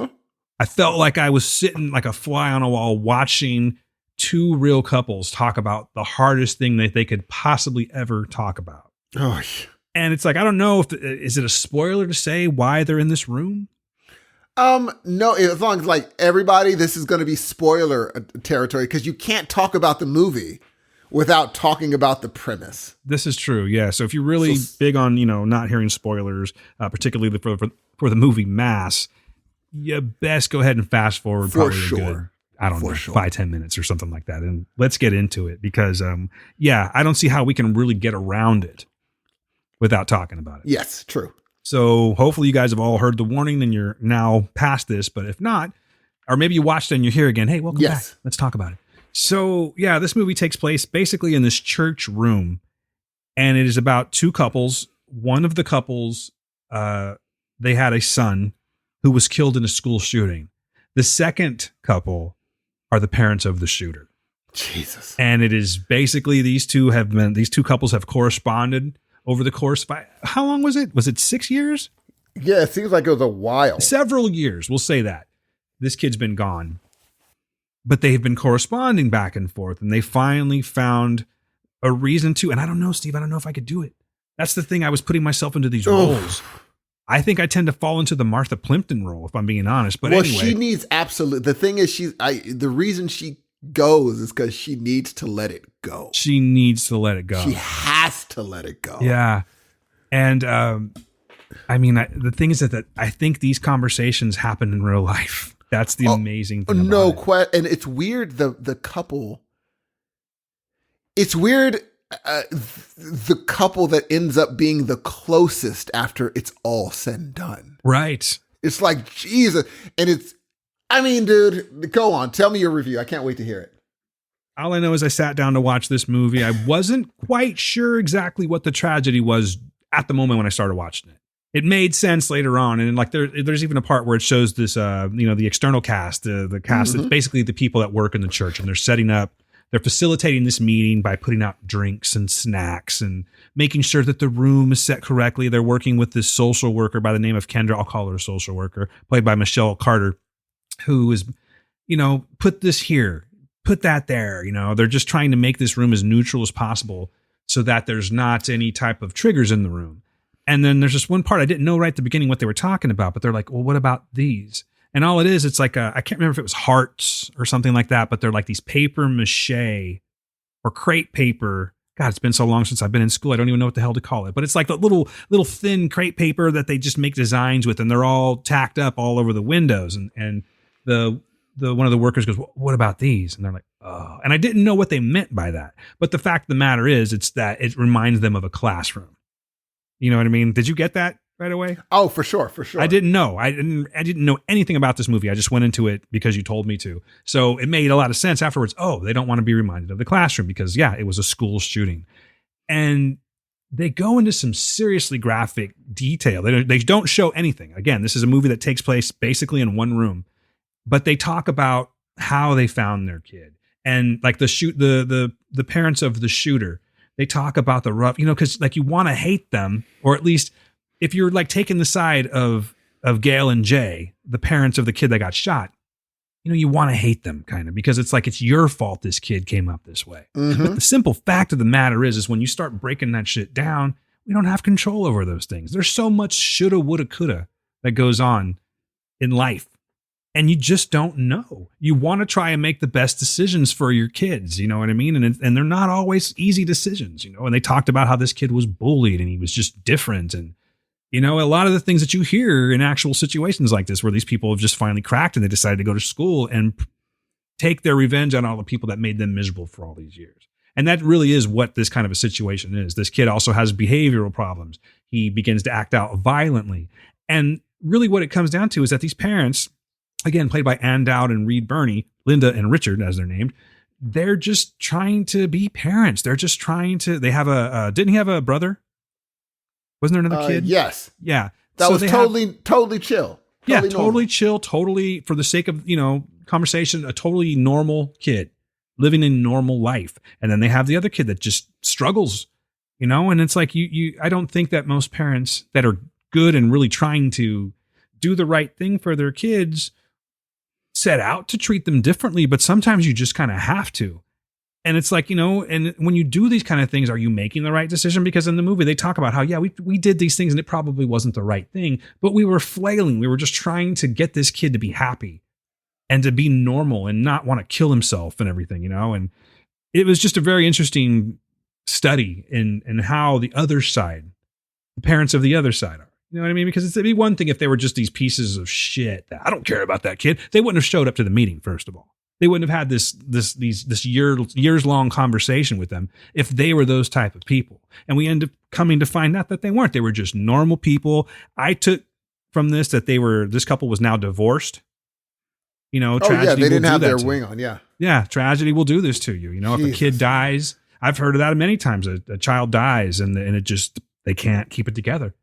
They blame each other, whatever that is, something kills the relationship and they're now estranged. And so they meet up, you know, prior to this meeting just to go to this thing. And then the guy ends up, the husband dips early, you know? But there's really not a lot I can say about this one other than the fact that it was powerful, dude. Like, jeez. Martha Plimpton, who for me has always been the nerdy girl in Goonies for the most part. You know, she really was. I know she's been in other things, but she's always, whenever I see Martha Plimpton, I'm always thinking of Goonies. And I think that's gone now, man, because she puts on a performance. In my opinion, it's the best performance of the movie because you see that emotion from her side of loss and frustration and just heartbroken and hatred, and all of that can come out in a look sometimes with her. Oh, you know, dude. but there's this one particular scene where it's like right at the beginning, and Ann Dowd, the mother of the shooter, she brings her this flower arrangement that she made. Yeah. And she like, I made you this gift. And, you know, it's an awkward scene, but she like slides it over to her. And the way that Martha Plimpton absolutely does nothing except look at this thing, you read it. You just read it. I'm not going to fucking touch anything of yours. No. I don't want anything. This is just filth. And I don't want your stain on me. You know, you see all these things that she's thinking in her head. And that's how this movie goes. Like a lot of it really has to do with the emoting and facial expressions and the stories that they tell. Yeah, man. I mean, I'll let you go and we can kind of bounce back and forth. But just as like my initial thought of this movie, it was fantastic and one of the most powerful movies that I've seen in quite some time. I mean, it's just January. I'm not going to say anything crazy. I don't even know if I could count this one for next year's Noisies because I might have to throw this one into our Noisies this year because just fucking wow. Just like I was just quiet after that. Yeah. I just spent time kind of just being introspective and putting myself in that situation and stuff. But yeah, just a fantastic movie. I agree. I mean, this is one of those movies when I saw it, I started watching it and I didn't know what the tragedy was until it becomes painfully obvious. I knew as soon as they sat down across from each other, I was like, wow, I kind of know now what's going on. And there's, you know, when one side starts talking about their family, can I talk about my son? And Martha Plimpton, like rolling her eyes like, Jesus, here we go. Yeah. Why do I have to hear about your son? But then it almost became a counseling session from the other side at a point when they're like, can you tell me a story about him? I'm like, oh, and the thing is, I just couldn't deal with it. It was torturous for me. It was torturous from about 15 minutes in. I felt embarrassed that Maj was in front of me playing video games. I was like, I sure hope he doesn't look behind him because it was just torturous for me. Watching them, there's a monologue that happens about 45 minutes into the movie, maybe, that Jason Isaacs does, talking about what happened to his son and how he suffered. Oh, Jesus, dude. Yeah, talking about how he saw. Oh, my God. He's like, you do not know what happened to and he just... Talking about the number of bullets that were lying around. Oh, dude. Yeah. Because he studied it. He studied, not only did he study his son and their son, he studied the other victims too. Oh, I was just like, he's explaining how he's like, you don't know, it took 5 minutes. I was like, what am I watching? There's a certain part where I just started like, what am I doing to myself? Like while I was watching, I'm like, what am I doing? Yeah. Think about fist fighting somebody for like 5 minutes. That's a long That's time. a long time, dude. And he bled out. And I'm just like, oh, this is just... And seeing Martha, and the whole time you're seeing Martha Plimpton's character soften, seeing how this is destroying everybody. And she's witnessing it. Yeah. And she's the one that's like, I have to say this now. I forget. I mean, like, oh my God. Because at first she's the one that's the most standoffish. Mm-hmm. Then she's watching and she's like, oh, everyone is destroyed by this. Everyone is. This can't go on. She's the one that realizes this can't happen. And there's a part, there's a part where the director, Franz Kranz, does this thing where they're standing up and you're expecting them to hug. And they don't. They're just like, all right, goodbye. And then, can I tell a story about my son? Ay! And my thing is, this is the first time I've ever experienced when they're like, all right, bye. I felt relief. And then when she shows back up, my heart dropped again. I'm like, I don't want any more of this. I don't want any. It's like a ride at Magic Mountain that just won't stop. And you're like, okay, is this the last dip? Are we done? And then she tells this story that goes left. And Martha Plimpton just embraces. I'm like, oh my God. And then there's the choir scene, Dan. Where he's like, that do you hear got that? me, dude. Why did it get me though? I don't know. I don't even know what happened. You know what it was? Because I don't think he really ever let on that he was religious in any way. Do you know what I mean? don't think he was. I don't think he was either. I got that impression that he wasn't, particularly in that scene, because it was just like, I don't know exactly what it was. I think he just heard life. Yes, he's like, do you hear that? Yeah, he heard that there's still, because it was this beautiful sound that's emanating from the choir room. And it's like, that's just like, I don't think he had taken it. It's like stopping to smell the flowers. And he hasn't had a chance to because all of this pent up and he let it go. Yeah. He's like, and this was like, I took that as that was the first time. I'm glad you brought that up. I took it as that was the first time that he actually had a chance to go, oh, there's still beauty in the world. Yes, totally. And what a great way of translating that to the audience. I was like, oh, this with was hardly any words, man. No words. And he's like, do you want to go see them? He's like, no. Yeah. No. I was I'm like, just glad I know it's there. I'm just glad I know it's there. Yeah. And I just thought Franz Kranz, the nerd from Cabin in the Woods, is doing this. What the crap? That's amazing. That is amazing. This is an amazing directorial debut. I think it's his debut. Yeah, that blew me away. And I forgot. I already knew that, but I forgot. I said his damn name and I forgot. He's the stoner in frickin' Cabin in the Woods. And the written and directed by. Yeah. Yeah. And the thing is, I don't understand how he knew. Like, I don't know if his family member has been shot or anything, but he wrote these monologues and he understood how they would communicate with each other. Yeah, I mean, that's the thing. You could write a hypothetical situation down, but it's like he lived it. He lived it. I said, this is the most real. And here's the thing. I would recommend, like, if I had a chance, I would actually try, if I was a high school drama teacher, I would try to do that. But how do you? These are subject beasts. In school. These are beast performances. Yeah. If you accidentally don't do it right a little bit, everything falls apart. This whole thing was a beast of a performance. Even so, how detached the other dad was. Yeah. He was so just like, his life is, they got absolution. He didn't, because he's still wondering, oh, maybe if I would have done this. He didn't get any of it. He didn't get any absolution at all. He's just like, he's still thinking, what could I have done? It struck me, Steve, sorry, but it struck me that he didn't benefit from the fact that, they weren't together anymore. So they weren't able to really handle that as a team, as a couple. Nope. Even it's something that they went through. Maybe I could have done something. And I think the wife is understanding, like, no, he was just him. But the dad is still like, no, hold on, wait a minute. Maybe if I would have done, so all that stuff, he just left. It was like, okay, well, we did that.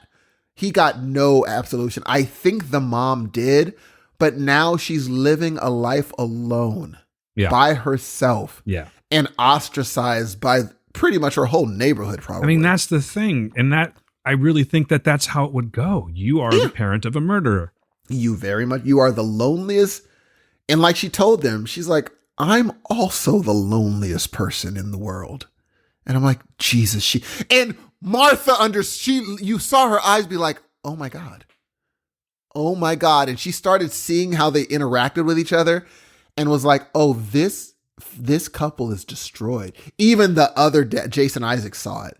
He's like, they're not doing well. Yeah. They're not doing. He's like, can we get like? Remember that part? He's like, can you guys get a little closer? Mm-hmm. Like he understood you guys aren't doing well and we're okay. And now this when we both weren't doing well, it was more comfortable to be that. Now that I'm doing well and you're not, this whole thing is like weird. Now the uncomfortable is felt. And so they're like, can we just, and that's why the guy was like, can we just, I'm ready to go. Can we leave? Okay. Yeah. Okay. You see some amazing transitions in this movie. Dude, he's Franz Kranz. I don't know what he does now.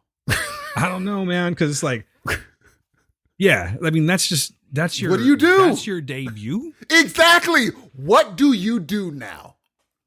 Everyone's going to be expecting everyone that's seen Mask because it's only made $134,000.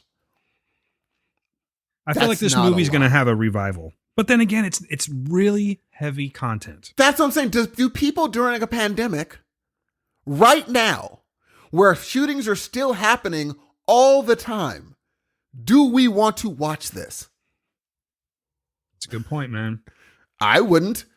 I would not. If I knew what was coming, I don't know if I would have pushed because the whole time I was just itching for it to be over because it was just putting me through too much. Some movies are just too much, and there's some people I would not recommend this movie for. Like they're like, hey, what movie should I see? I just wouldn't tell them to see this. I'm like, I don't know if I could be like, I know they'd text me like, well, thanks for that. Yeah. Appreciate it. But some people that I'm just like, they're emotionally in touch with themselves. Yeah. That's why I was just like, oh, Dan's going to love this movie. It's going to be rough for him, but he's going to walk away. Did Gail see it with you? Yeah. And she didn't really want to watch it at first. She's like, this just seems so heavy. I don't think I'm going to watch it. And she was looking at her phone. And then this movie kicks in and I don't hear the phone anymore. And I look and she's just fully into it. And, that whole I forgive you scene, man, we were both a mess during that scene. I had it wasn't a sobbing, but I could not stop the tears coming out of my eyes. Here's the weird thing. That's like true, normally I stop it there's like a pool in your eye and you can stop it there. Mm-hmm. Oh, no. Like as soon as he said, I had the choke in my throat. I'm like, I'm good. It's sad, but I'm good. When he said, he's like, well, I know about your son. He's like, you do not know how he suffered for, it was over. 6 minutes. It was over. Right then it was over. And then it didn't stop until the end where he's like, okay, can we leave? And then it got awkward and I was able to kind of smile. We're like, yeah, this is an awkward situation. But then when she came back and said, I have a story. Again, I was like, can we just end? Can we end? And then she leaves. And then I'm like, okay, finally. And then he says, do you hear that? I'm like, oh God, when does it when does it stop? And Franz would not let you off. They're like, yeah, 2 people died in this story, people. 2 kids are dead. So you're going to have to feel this. This is the reality. Yeah, you're going to have, I'm like, I shouldn't feel bad for these parents because you're not supposed, in your brain, you're not supposed to. Like, well, your son killed people. Be like, yeah, and they're still parents. And she's like, I can't let go of the good things we did. Am I supposed to do? She kept on asking him questions like, am I supposed to do that, you think? Like, let go of everything? I'm like, oh, Jesus, how do you answer that question? I don't know. I hate your son, I guess. But as a mother, do you expect me to just let go of everything? I think not. I think not. I don't. And Martha, you saw her like brain working, being like, oh, Jesus. Like, I don't know. She's realizing that this is a parent, just like I'm a parent, and they are destroyed by this. And then remember when she said, I didn't know they let you onto the scene. She's like, yeah, they wouldn't tell anybody. Yeah. They wouldn't let me see the body of my son. And that's when Martha was like, Jesus, you couldn't even, like, no, I just knew. And they said, I knew where my son was. And then the other dad was like, I knew which one was my son too. Yeah. Oi! There's so many parts of this movie and mind you, it's a movie I'm never going to watch again. Yeah, exactly. This is the one with rewatchability. No, I will never watch this movie again. I'm going to give it, I know I'm not going to let Belle watch it. I just don't think that she has the, it would just stick with her too long. I think it's going to stick with any parent. Yes. And she does not need that in the head. I don't want her to be like, every time Carter does something weird, she's like, oh boy. I'm like, nope, you don't need to watch this movie. Just don't even watch this movie. Wait till later on, because it is, I wouldn't have my mother watch it. I wouldn't have my dad watch it. See, I wouldn't go that far, though. I would recommend everyone watch it once. You think so? Yeah, I mean, don't get me wrong. If I knew that my friend's kid got killed in the school shooting, I'm not going to recommend it to him. But no, I totally think everyone should watch this movie because these are very real things that are going on. You can't bury your head in the sand. You can't cover your ears and go la la la la la. This every week it seems like week. There's some sort of shooting. Exactly, and that's the thing. These shootings happen. We see it on Twitter, and it moves on. Maybe we see some, a protest about it, or a vigil, or something like that, or the anniversary of this or that, or it's been 10 years since this or that. But we don't see what happens to the parents afterwards. No, you're totally right. And for the first time ever, I've never really looked at it from the other side. So that's why I think this movie was brilliant, because it made you see it from both sides. Yep. Uncontrollably. Even if you wanted to hate them, you couldn't. Yeah. It was just, it was just such an experience. And even hearing them say, they kind of alluded to, I was in front of Congress. I talked to my senator and nothing has changed. Everything's the same. And I'm like, oh, that must be, imagine being that, the kid's parents who, got shot, and you go in front of your senator and it's like, let's have gun control. They're like, no. They're like, well, then when? Yeah. My son isn't enough? No. People like hunting. So what are you going to do? Yeah. I mean, that's the other thing too. All this is all happening right now, man. All of this. All of it. All current. And it's going to keep going. Yeah. Keep going. And I think that everyone should see this movie. It's not a fun watch. This is not something that you're going to be.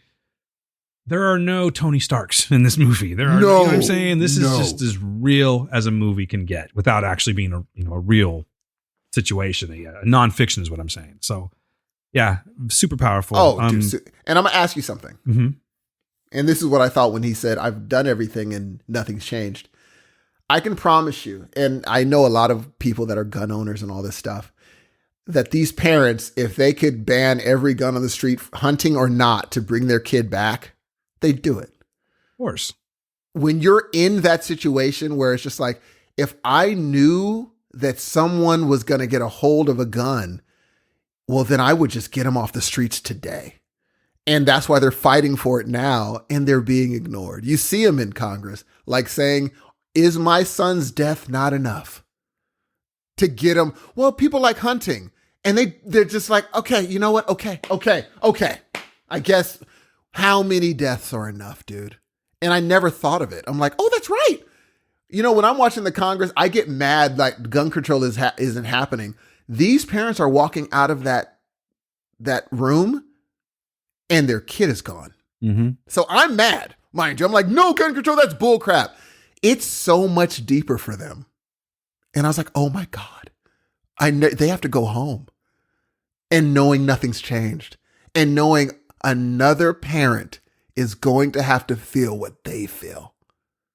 Ay! Whereas like in Australia, they're like, yeah, this ain't happening again. Yeah. This ain't happening again. No.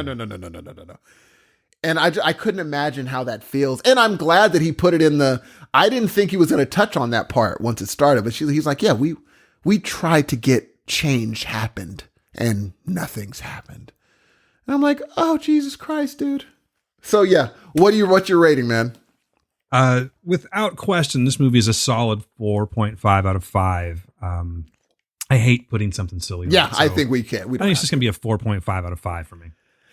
Oh boy, here we come, Dan. Here we come. I don't blame you one bit if you say what I think you're going to say. I'm giving this movie a 5 out of 5. Yeah, I could be right there with you, dude. Honestly, perfect. I'm just trying to be not super generous. But maybe you know what? Fuck it. I'm changing it because honestly, this movie is a 5 out of 5. It really is. It's perfect. And like the ending we both said, where it's like, you hear that. Yeah. That is perfect. perfection. Steve, I hear you in my head when I do ratings now, and you're like, oh, you're going to go big. And I think I kind of went that way with this one, but you're 100% right. It is a 5 out of 5. I don't think, Dan, I put this in my phone as probably movie of the year. Could be. I just wrote it in, but like, I'm not going to forget this. Yeah. This is probably going to be like, you saw that I changed my Noisies. Yeah. I changed it immediately. It was like, this might take over a lot of stuff. Like actor, actress. I mean, dude. There's going to be an award one. Gotta be. Gotta be something. Give these fucking people an award. Somebody, please. 134 grand is not enough, Dan. It cost 300 grand to make, it says, and they've only made $134,000. Can we start like a GoFundMe? For real, dude. I mean, do you think maybe it'll be a groundswell? Or do you just think people are not in the mode to check this? They're just no. That's what I'm saying. I think there might be some slight revival because of awards season coming up. Word of mouth. And people are just going to want to watch this movie. This one is going to grow. It's going to be more of a 2022 movie than a 2021 movie, I think. You know what? You're totally right. Because it was on the tail end. And I mean, look, Franz Kranz, ladies and gentlemen. Yeah, like this guy. Look out for this cat. This kid. And here's what I will say. I mean, I should have seen it because Cabin in the Woods is a great movie. Fantastic. And so maybe he's just been taking, little tidbits from every movie that he's been in. And it's just like, I think I can do this. And to come out and be like, I'm not only going to write or direct, I'm going to write this thing too. Yeah, it's one of those classic moments of don't speak until you have something worthy to say. And wow. Man, here's the thing though. If he was my buddy and he's like, I'm going to do a movie about school shooting, I'll be like, oh, I got bad news for you. Yeah, that's been done. I would have been like trying to talk him out of it. Be like, yeah, but what if I get the pair? I'm like, yeah. It's been, but he's like, no, it hasn't. And I would have been wrong. This has not been done. And it's a play. And it has not been done. I did like the fact that he added in those random characters where that girl was trying to be like serving the other people and, what they that's did how was people would be. Or this is the most awkward situation ever. Yes. And here's the weird thing. They're like, for them, it's a normal day. That's what they were showing. It's a normal day for human beings. But for this other family, it's a different day than they've ever had before. Yep. This is different. But everybody else, life is just going. All right. Well, got to move this. Got to wash the dishes. You didn't wash the dishes. And it's just a normal day until they remember, oh, crap, we have this family coming. Oh, crap, we got to get this ready. I'm like, wow, what a turn on a dime. I was like, oh, it's just a normal day in the life of this family. No, it's not. Not for them. But after they're gone, like she said, oh, we forgot we're having choir practice. Life goes on for them, but not for this family. Life goes on for everyone else, but not them. Fucking like, brilliant, man. Anyway, all right. Really? 5 out of 5, man. Great movie. Check out Mass. 5. So we'll end it on a high note here, I think, or at least an up note. And what are we talking about? We're talking about this. Do you really want to taste it? I see him doing the dance in my brain. Talk about, you know what? It is so loud. I can't hear myself, so I'm going to turn it down. Make a move extreme. Shortcut to your dream. By the way, if you're wondering who sings that song, it is a band called Wigwam. And the album is called Nonstop Rock and Roll. The song is called Do You Want to Taste It? It is the theme song of a very, very entertaining series that I just happened to watch the other day. And I've seen all 3 of them so far. HBO Max was kind enough to drop 3 episodes. And I'm talking about James Gunn's The Peacemaker starring John Cena. Dude, I watched this and I texted Steve immediately. I'm like, dude, I don't know what you're going to think. I didn't say this, but I'm thinking to myself, I don't know what he's going to think. But he has to watch this now. He has to watch it. We have to talk about this one. So this basically is, it's on the tail. It basically takes off right where Suicide Squad left off. And Peacemaker's been healed up. You saw that at the end of the movie. Mm-hmm. He's healed up and he's still in the hospital while this is going on. It is the origin of the DC superhero so dedicated to world peace that he is prepared to use the force of arms to achieve it. Man, Steve, I know how I'm going to feel about this one. I know what I'm going to say, but what did you think of Peacemaker? Oh, okay. Let me preface this by saying I was really not looking forward to the show. I was like, I didn't really think his character was that amazing in Suicide Squad. I thought it was fine. But man, I'll tell you something, man. John Cena is just fun to watch. He really is. He really is fun to watch. I think the cast of characters around him makes a big difference in the show. I think the cast of characters are fantastic. The intro, I was not ready. I was not ready in the least bit because whoever showed him that choreography, they were just like, we're going to show you the choreography, but just do it the way you do it. We don't want perfection. We'll show you the moves and just do them the way you do them. And that's what everybody did, dude. That must have been so fun to do. Oh, no question. He's so stiff dancing. And I think they're like, yeah, just do it like that. Yeah, perfect. And I thought it was so fun, especially when you see the cast in the show. And then now you see the intro again and they're dancing. You're like, that's so funny because it's totally not him. Robert Patrick, I can't imagine. It's like, look at him dancing. This is crazy. Yeah. But I just think Jennifer Holland who plays Harcourt. Yes. Such a hard ass in this. And she's got one of the best dances in the whole intro. So good. And so, yeah, watching this movie or watching this show, I thought it's for everyone wondering if he reckons with what he did, he does. It's a slow burn, it's sounding like, but you see him questioning, like, am I a douche? Yeah. Is that me? Am I that guy? And I have a feeling, no spoilers, but I have a feeling his relationship with someone else is going to make him say, like, I don't want to be that guy. I don't want to be him. Yeah. So maybe I should change this whole thing. But man, I am really enjoying myself with this. I think that this show is going to I should have known. James Gunn doesn't really, well, he, sometimes, but he doesn't miss like that. He's like a lesser Favreau. I just don't think he would have been bothered with this if he didn't think that he could pull it off. Absolutely. And he did. He did this is like a movie. You're watching a movie when you're watching these hour-longs now. You're watching the movie. It's like a movie you're watching. Because, HBO got that Skrilla. Is it? Yeah. Yeah. It's HBO, right? HBO Max. Yeah. And killing it. They've been killing it for a year straight. They've been killing it, dude. I think that what I'm looking forward to is if they're going to want to make that arc of his personality, or are they just going to keep him douchey? I just don't see them keeping him douchey because it would just make it unwatchable. I think they are trying to change because it's showing that he is a douche, like the Sweet Cheeks scene. Yeah. He doesn't know any better sometimes. It's almost like he was kept in a little silo and then released to the world at 27. And he doesn't know what to say. Right. He's like, I think this is it's what like you not say. something that you want to think real hard about, because it is a comedy for the most part. Absolutely. But consider who he was raised by. He's lucky to be where he is. Exactly. And I think that's going to play a big part in what he wants to I was shocked to see Viola Davis in this. Yeah. Well, what? As far as just her being on a her series? Being there, yeah. Yeah, yeah. I was like, what in the world? But I just think it's it's fun. I'm having a blast with it. I think it's really, I can't wait to see where it goes. John Cena, man, I'm thinking, no, I'm not going to say that. But I will say that he can have a career like The Rock. No, you were going to say what I was thinking. Goofier.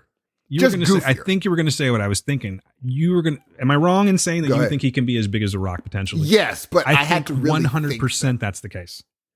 I don't think he can be as big as The Rock.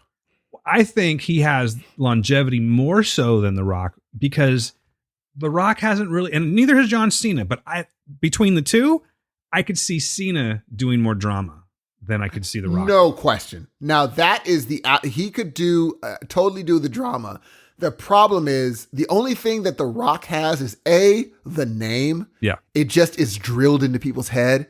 And B, he has the recognition where you can just put his name on a poster, not even put the name of the movie, and automatically he has an automated fan base John Cena is going to have a ways to go to that. Yeah, John but Cena's his gonna have name a was ways already to a go. household name, Steve. Who's that? John Cena. Is He he was- really? Yeah, from the freaking wrestling. Oh, I know. No question. A lot of people know who John Cena is. No question. That's why the hop to movies, it's just a different beast altogether. Like, say WWE pulls in how many millions of people a night, or, even though when's the last time he wrestled? Oh, I don't know. Yeah, I don't know if he's No wrestled clue. anytime recently. I think he wants to have the career of The Rock. Here's what's going to make the difference with John Cena. His agent. What movies do they put John Cena in? Like, after Peacemaker, he needs to jump off of this really quickly. But he excels in comedy. He is genuinely a funny person. He is totally, but if he's going to say I excel in comedy, well, then he's not going to be The Rock. Right. That's the thing. Is like That's The the Rock tough does part. action very well. He's got his Yes. whole Rock thing he does, but he's not funny. No. I've laughed at a few things that the script has provided for him. John not Cena is inherently funny. physically funny. No, he's only funny when he's against like Kevin Hart. Well, I don't know though. He was funny in that Kevin Hart movie where he played a weak sauce dude. He did make me laugh a lot. Yeah. That FBI or CIA movie. Yeah, exactly. But I don't know. I just think that John Cena so far hasn't missed. Oh no, Everything he is, that he's been in, whether it was like a good movie or not, he's been fantastic. Oh no, he is no question. It's just if I were his agent, I would only do so many Peacemaker movie, because if you want to jump out of that and get to where, but again, I don't think that's what John Cena wants. John Cena wants to do what he has fun doing, and I think that's going to keep him perfectly fine. If he wants to do Peacemaker for the rest of his life, do that, because he's good at it. It's a great and character, people dude. love him. Yeah. Don't worry about The Rock. Do you, John Cena? And I like, he's a guy that every time I see an interaction with him online, an interview or a fan interaction, he's just like something about those, him and The Rock. They'll stop, have conversations, give hugs. Like, they love that. Yeah. And so that's going to send him he's going to be fine. John Cena is going to be fine, but he is a natural. He is an absolute natural on that screen. So I'm happy for him. I'm having fun watching him. This is going to be one of those ones that are hard for me to wait to drop every week, because I just want to kind of binge it and just watch all of them. Because I wasn't able to watch the third one. Oh, you but, haven't yet? Okay. The second one though, I was like, man, this is going to be fan. Now it did end on a very dark note in the jail. I was like, oh, I want to see where they go with this. Yeah. I was like, whoa, this So is far, they're dark. giving us exactly what we need. Oh, for You know what I mean? sure. Like, we're not going too far into it. We're just sort of addressing little things at each particular episode. And I think they're doing it at a very good pace. But no question. Now, what do you think who's still about in it? the show for me, though, dude, is Freddie Stroma as a vigilante. Oh, wait, are you there yet? I'm not. You're not. Okay. I didn't know who he was. Vigilante is the guy that I'm trying to think. Have you seen the scene yet where Cena's on his bed and he's crying? Oh yeah, And the dude that- I am there. and he's I the didn't know guy- his name was Vigilante. Yeah, and he's also the guy. Well, I don't want to tell you yet, but anyway, He's Freddie- so good. yeah, and he came in 5 episodes and they reshot everything for Vigilante. Did you know that? I didn't know that. Yeah, they had an actor named Chris Conrad who was originally cast, and he did 5 episodes worth, and then they did the whole like what do they call that, creative differences thing. So he dipped after 5.5 episodes. They bring in Freddie Stroma to do this, and they reshot everything. I don't know what Chris Conrad would have been like, but this kid's hilarious. Some of the lines he's done. I mean, just to put it in perspective, Chris Stroma, if you know who he is, he's also, if you've seen it. I'm looking at him.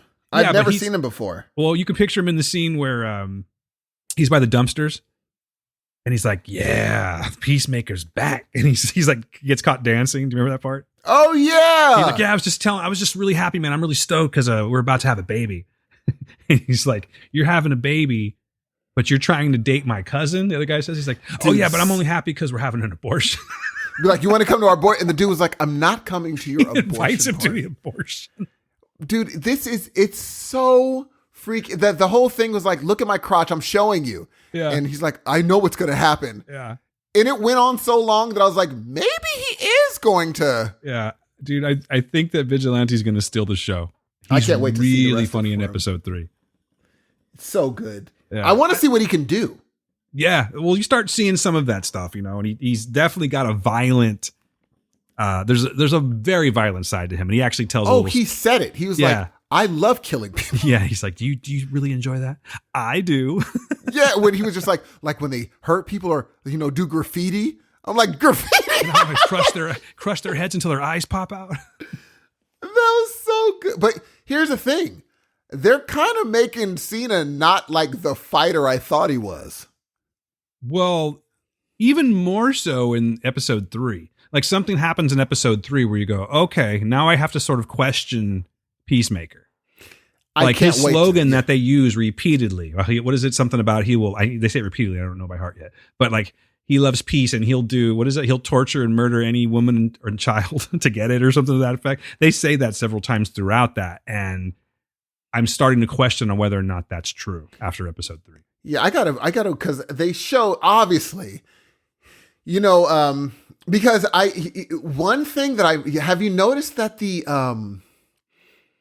look of the show, does it remind you of anything? The look, the palette. You know, oddly, yes, but I can't put my finger on it. And I think I kind of had that thought or that feeling anyway. I'm not making that up. What are you for at? Me, it was immediately. And I think it's it's an homage. It looks like The Boys. The palette varies The Boys. Even the color, if someone's wearing a very colorful outfit, I'm like, dude, like even the sort of color they put behind it, I'm like, this is The Boys.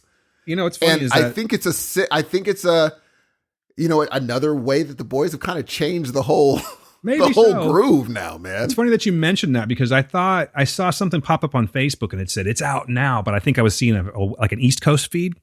So I go to HBO Max on Thursday night. I'm like, yeah, they released it early, and of course they didn't. So what did I watch? Leading up to it, I watched The Boys because I'm starting to watch The Boys again. So yeah, I can kind of see that.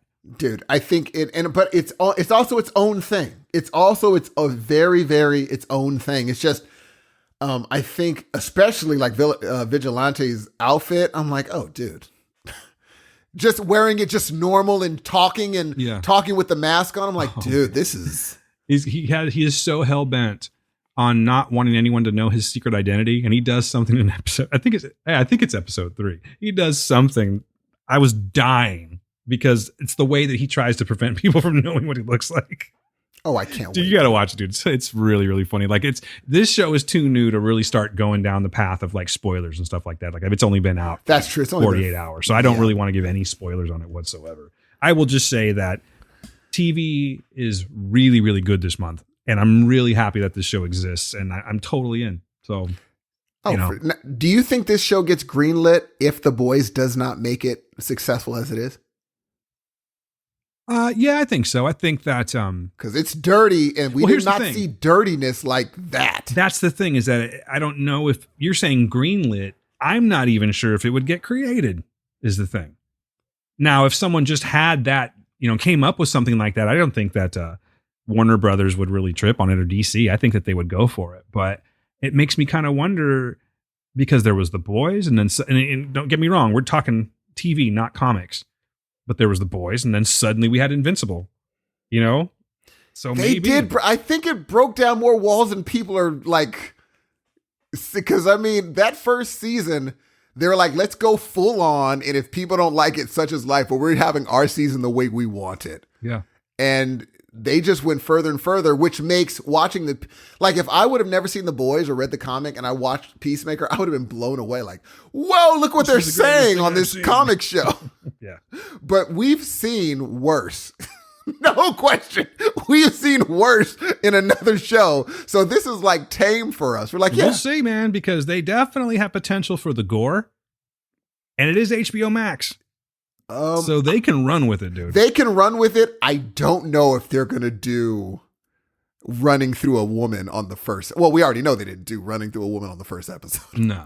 I think when it comes Right. to Edge, I think the boys will have it beat. But I think that it can definitely. It's not even a matter of giving it a run for its money. It can live in the same world. Oh, for you know what sure. I'm saying? I But think the that, story is just the boys' story is just unbeatable. That just- even on paper, Yeah, it's the obscene. boys' story is just unfairly unbeatable. Yeah, it's no question. It's not, and we don't have a I mean, Homelander by himself, man. It's almost a cheat code, you know. So, but what I love about this movie, I just think that Peacemaker has one thing that the boys doesn't have, and what that is an arc of self-discovery where it's like, who do I want to be? If they go that direction, they might not do that, but it smells like it is happening. Yeah, I think after you watch this next episode, it's kind of inevitable. It's going to happen. Then that's a big difference. That's a huge difference where he's just like, what do I want to be? Yeah. Like, do I want to? There's definitely a crossroads scene, and you'll know exactly what I'm talking about where you go, okay, he's going to have to rethink things. Hey, you know that girl that was in the bed with him that was really into him? Yeah. Like, she's in a lot of movies. I'm surprised she did that part. She's in a lot of like legit TV shows. Yes. I don't know where I've seen her, but she looks very familiar. But I mean, she was, I thought that was really, she did a little sexy thing too. Oh, you're talking, wait, hold on. You're talking about the butterfly? No. I'm talking about the girl, the guy's husband, the guy's wife. Okay. I didn't know how far you were, so I was just Yeah, making sure. that did. I was like, oh, look at her getting kind of all. They made her get all, but then I looked her. I was like, oh, I remember. I knew her from somewhere, but you know, I was like, oh, look at this. This is interesting. I bet you recognize her, Steve. But but I'll tell you this: that I still want to know what the heck a butterfly is. You will find that out. I'm glad because she was spooky when Yeah, she you will landed find on that all out. fours off that back alley. I'm like, I'm out. I am out. I'll just say this. I think that when DC, or at least the world of Suicide Squad, this current version says, hey, it's Project something, it's literally Project something. Oh, I can't wait. You know, like, you know what I'm getting at, right? Like the Project Starfish. Yes. Oh, yeah. So This one's they're calling Project it- Butterfly, right? They're calling it that for a reason. You'll see on the next episode. I loved when he was just like, am I fighting Mothra? How the crap am I going to beat Mothra? Yeah. And here's the thing. That's the one part I was just like, oh, he's not that tough. He couldn't beat this. And this is just a base model thing that you see others, you know, superheroes after like a few hits. They're like, well, I guess I got to kill her. And they kill her, which he did with his, you know, whatever. But I'm like, oh, he's not like fighter. You know what I'm saying? I don't think Idris Elba would have had a huge problem with Homegirl. No. You know what I'm saying? I like how they bag on him, though. How he bags on him to his dad. Oh, I can't wait. Oh, yes. And he's like, that's not I'm surprised they dropped the word until the end of the episode. But when he dropped the F word, I was like, I haven't heard that in a show in a long time. But then when you see who he is, you're like, oh, that makes sense. All right. So, Steve, what do you give Peacemaker? So far from what I've seen, I'm giving Peacemaker a 3 out of 5 exploding butterflies. Nice. I will go ahead and give it a 4 out of 5 stolen records. That was so fun. I didn't know any of those groups, by the way. Yeah, there's some rare ones in there, man. Particularly like, Wigwam's actually the theme song. I like the music they're playing, but a lot of it is like 2000s music trying to sound like the 80s. Some of it is. But like Choir Boys and stuff, that's all real deal stuff. Oh, that's dope. Well, Dan, I think we have done an amazing show and given more than our allotted time. More than normal. Yeah. I hope you guys stuck around and you were entertained and all of that good stuff. But I do have to hit the road, Steve. Not really. I just have to get off mic and let some people go to sleep because we're recording much later than we normally do. You want to go ahead and, let me do my one thing real quick because I did not do it. And basically it goes like this, guys. If you want to get a hold of the show, hit us up at heroesofnoisepodcast@gmail.com. That's heroesofnoisepodcast@gmail.com. On Twitter, you can reach us at Heroes of Noise. You can reach me, Dan, at DanQPublic, Steve at SE_Hudson Music. And you can go to www.heroesofnoise.com and see everything there. All of our shows. Leave us a voicemail. Send us an email. Watch a couple of videos. I think you can do that too. Buy merch. Pretty much what websites do. That's what you're going to do when you go to ours. All right. I'm going to go ahead and turn it back over to Steve, and then I'll be right back, and then we'll do that whole thing. Go ahead. People, I love you so very much. Thank you so much for spending your awesome, amazing time with us. We appreciate it. We're going to hear, you know what? The noise is coming up. Brace yourselves. We love you guys so much. Peace out. Peace out from me too, ladies and gentlemen. We will talk to you very, very soon. We'll be back with episode 180, Steve. We hit another 10. We're getting close. Super, super close. I think I'm talking to myself because Steve does that magic disappearing act. I'm pretty sure that's what happened. Oh, no, there he is. I'm sorry. He was close to doing it, though. I think I caught him. But anyway, we will talk to you guys very, very soon. My name is Dan Ramirez. That's Steve Hudson. We are the Heroes of Noise. People, be good to yourselves. Be good to the people around you. Peace.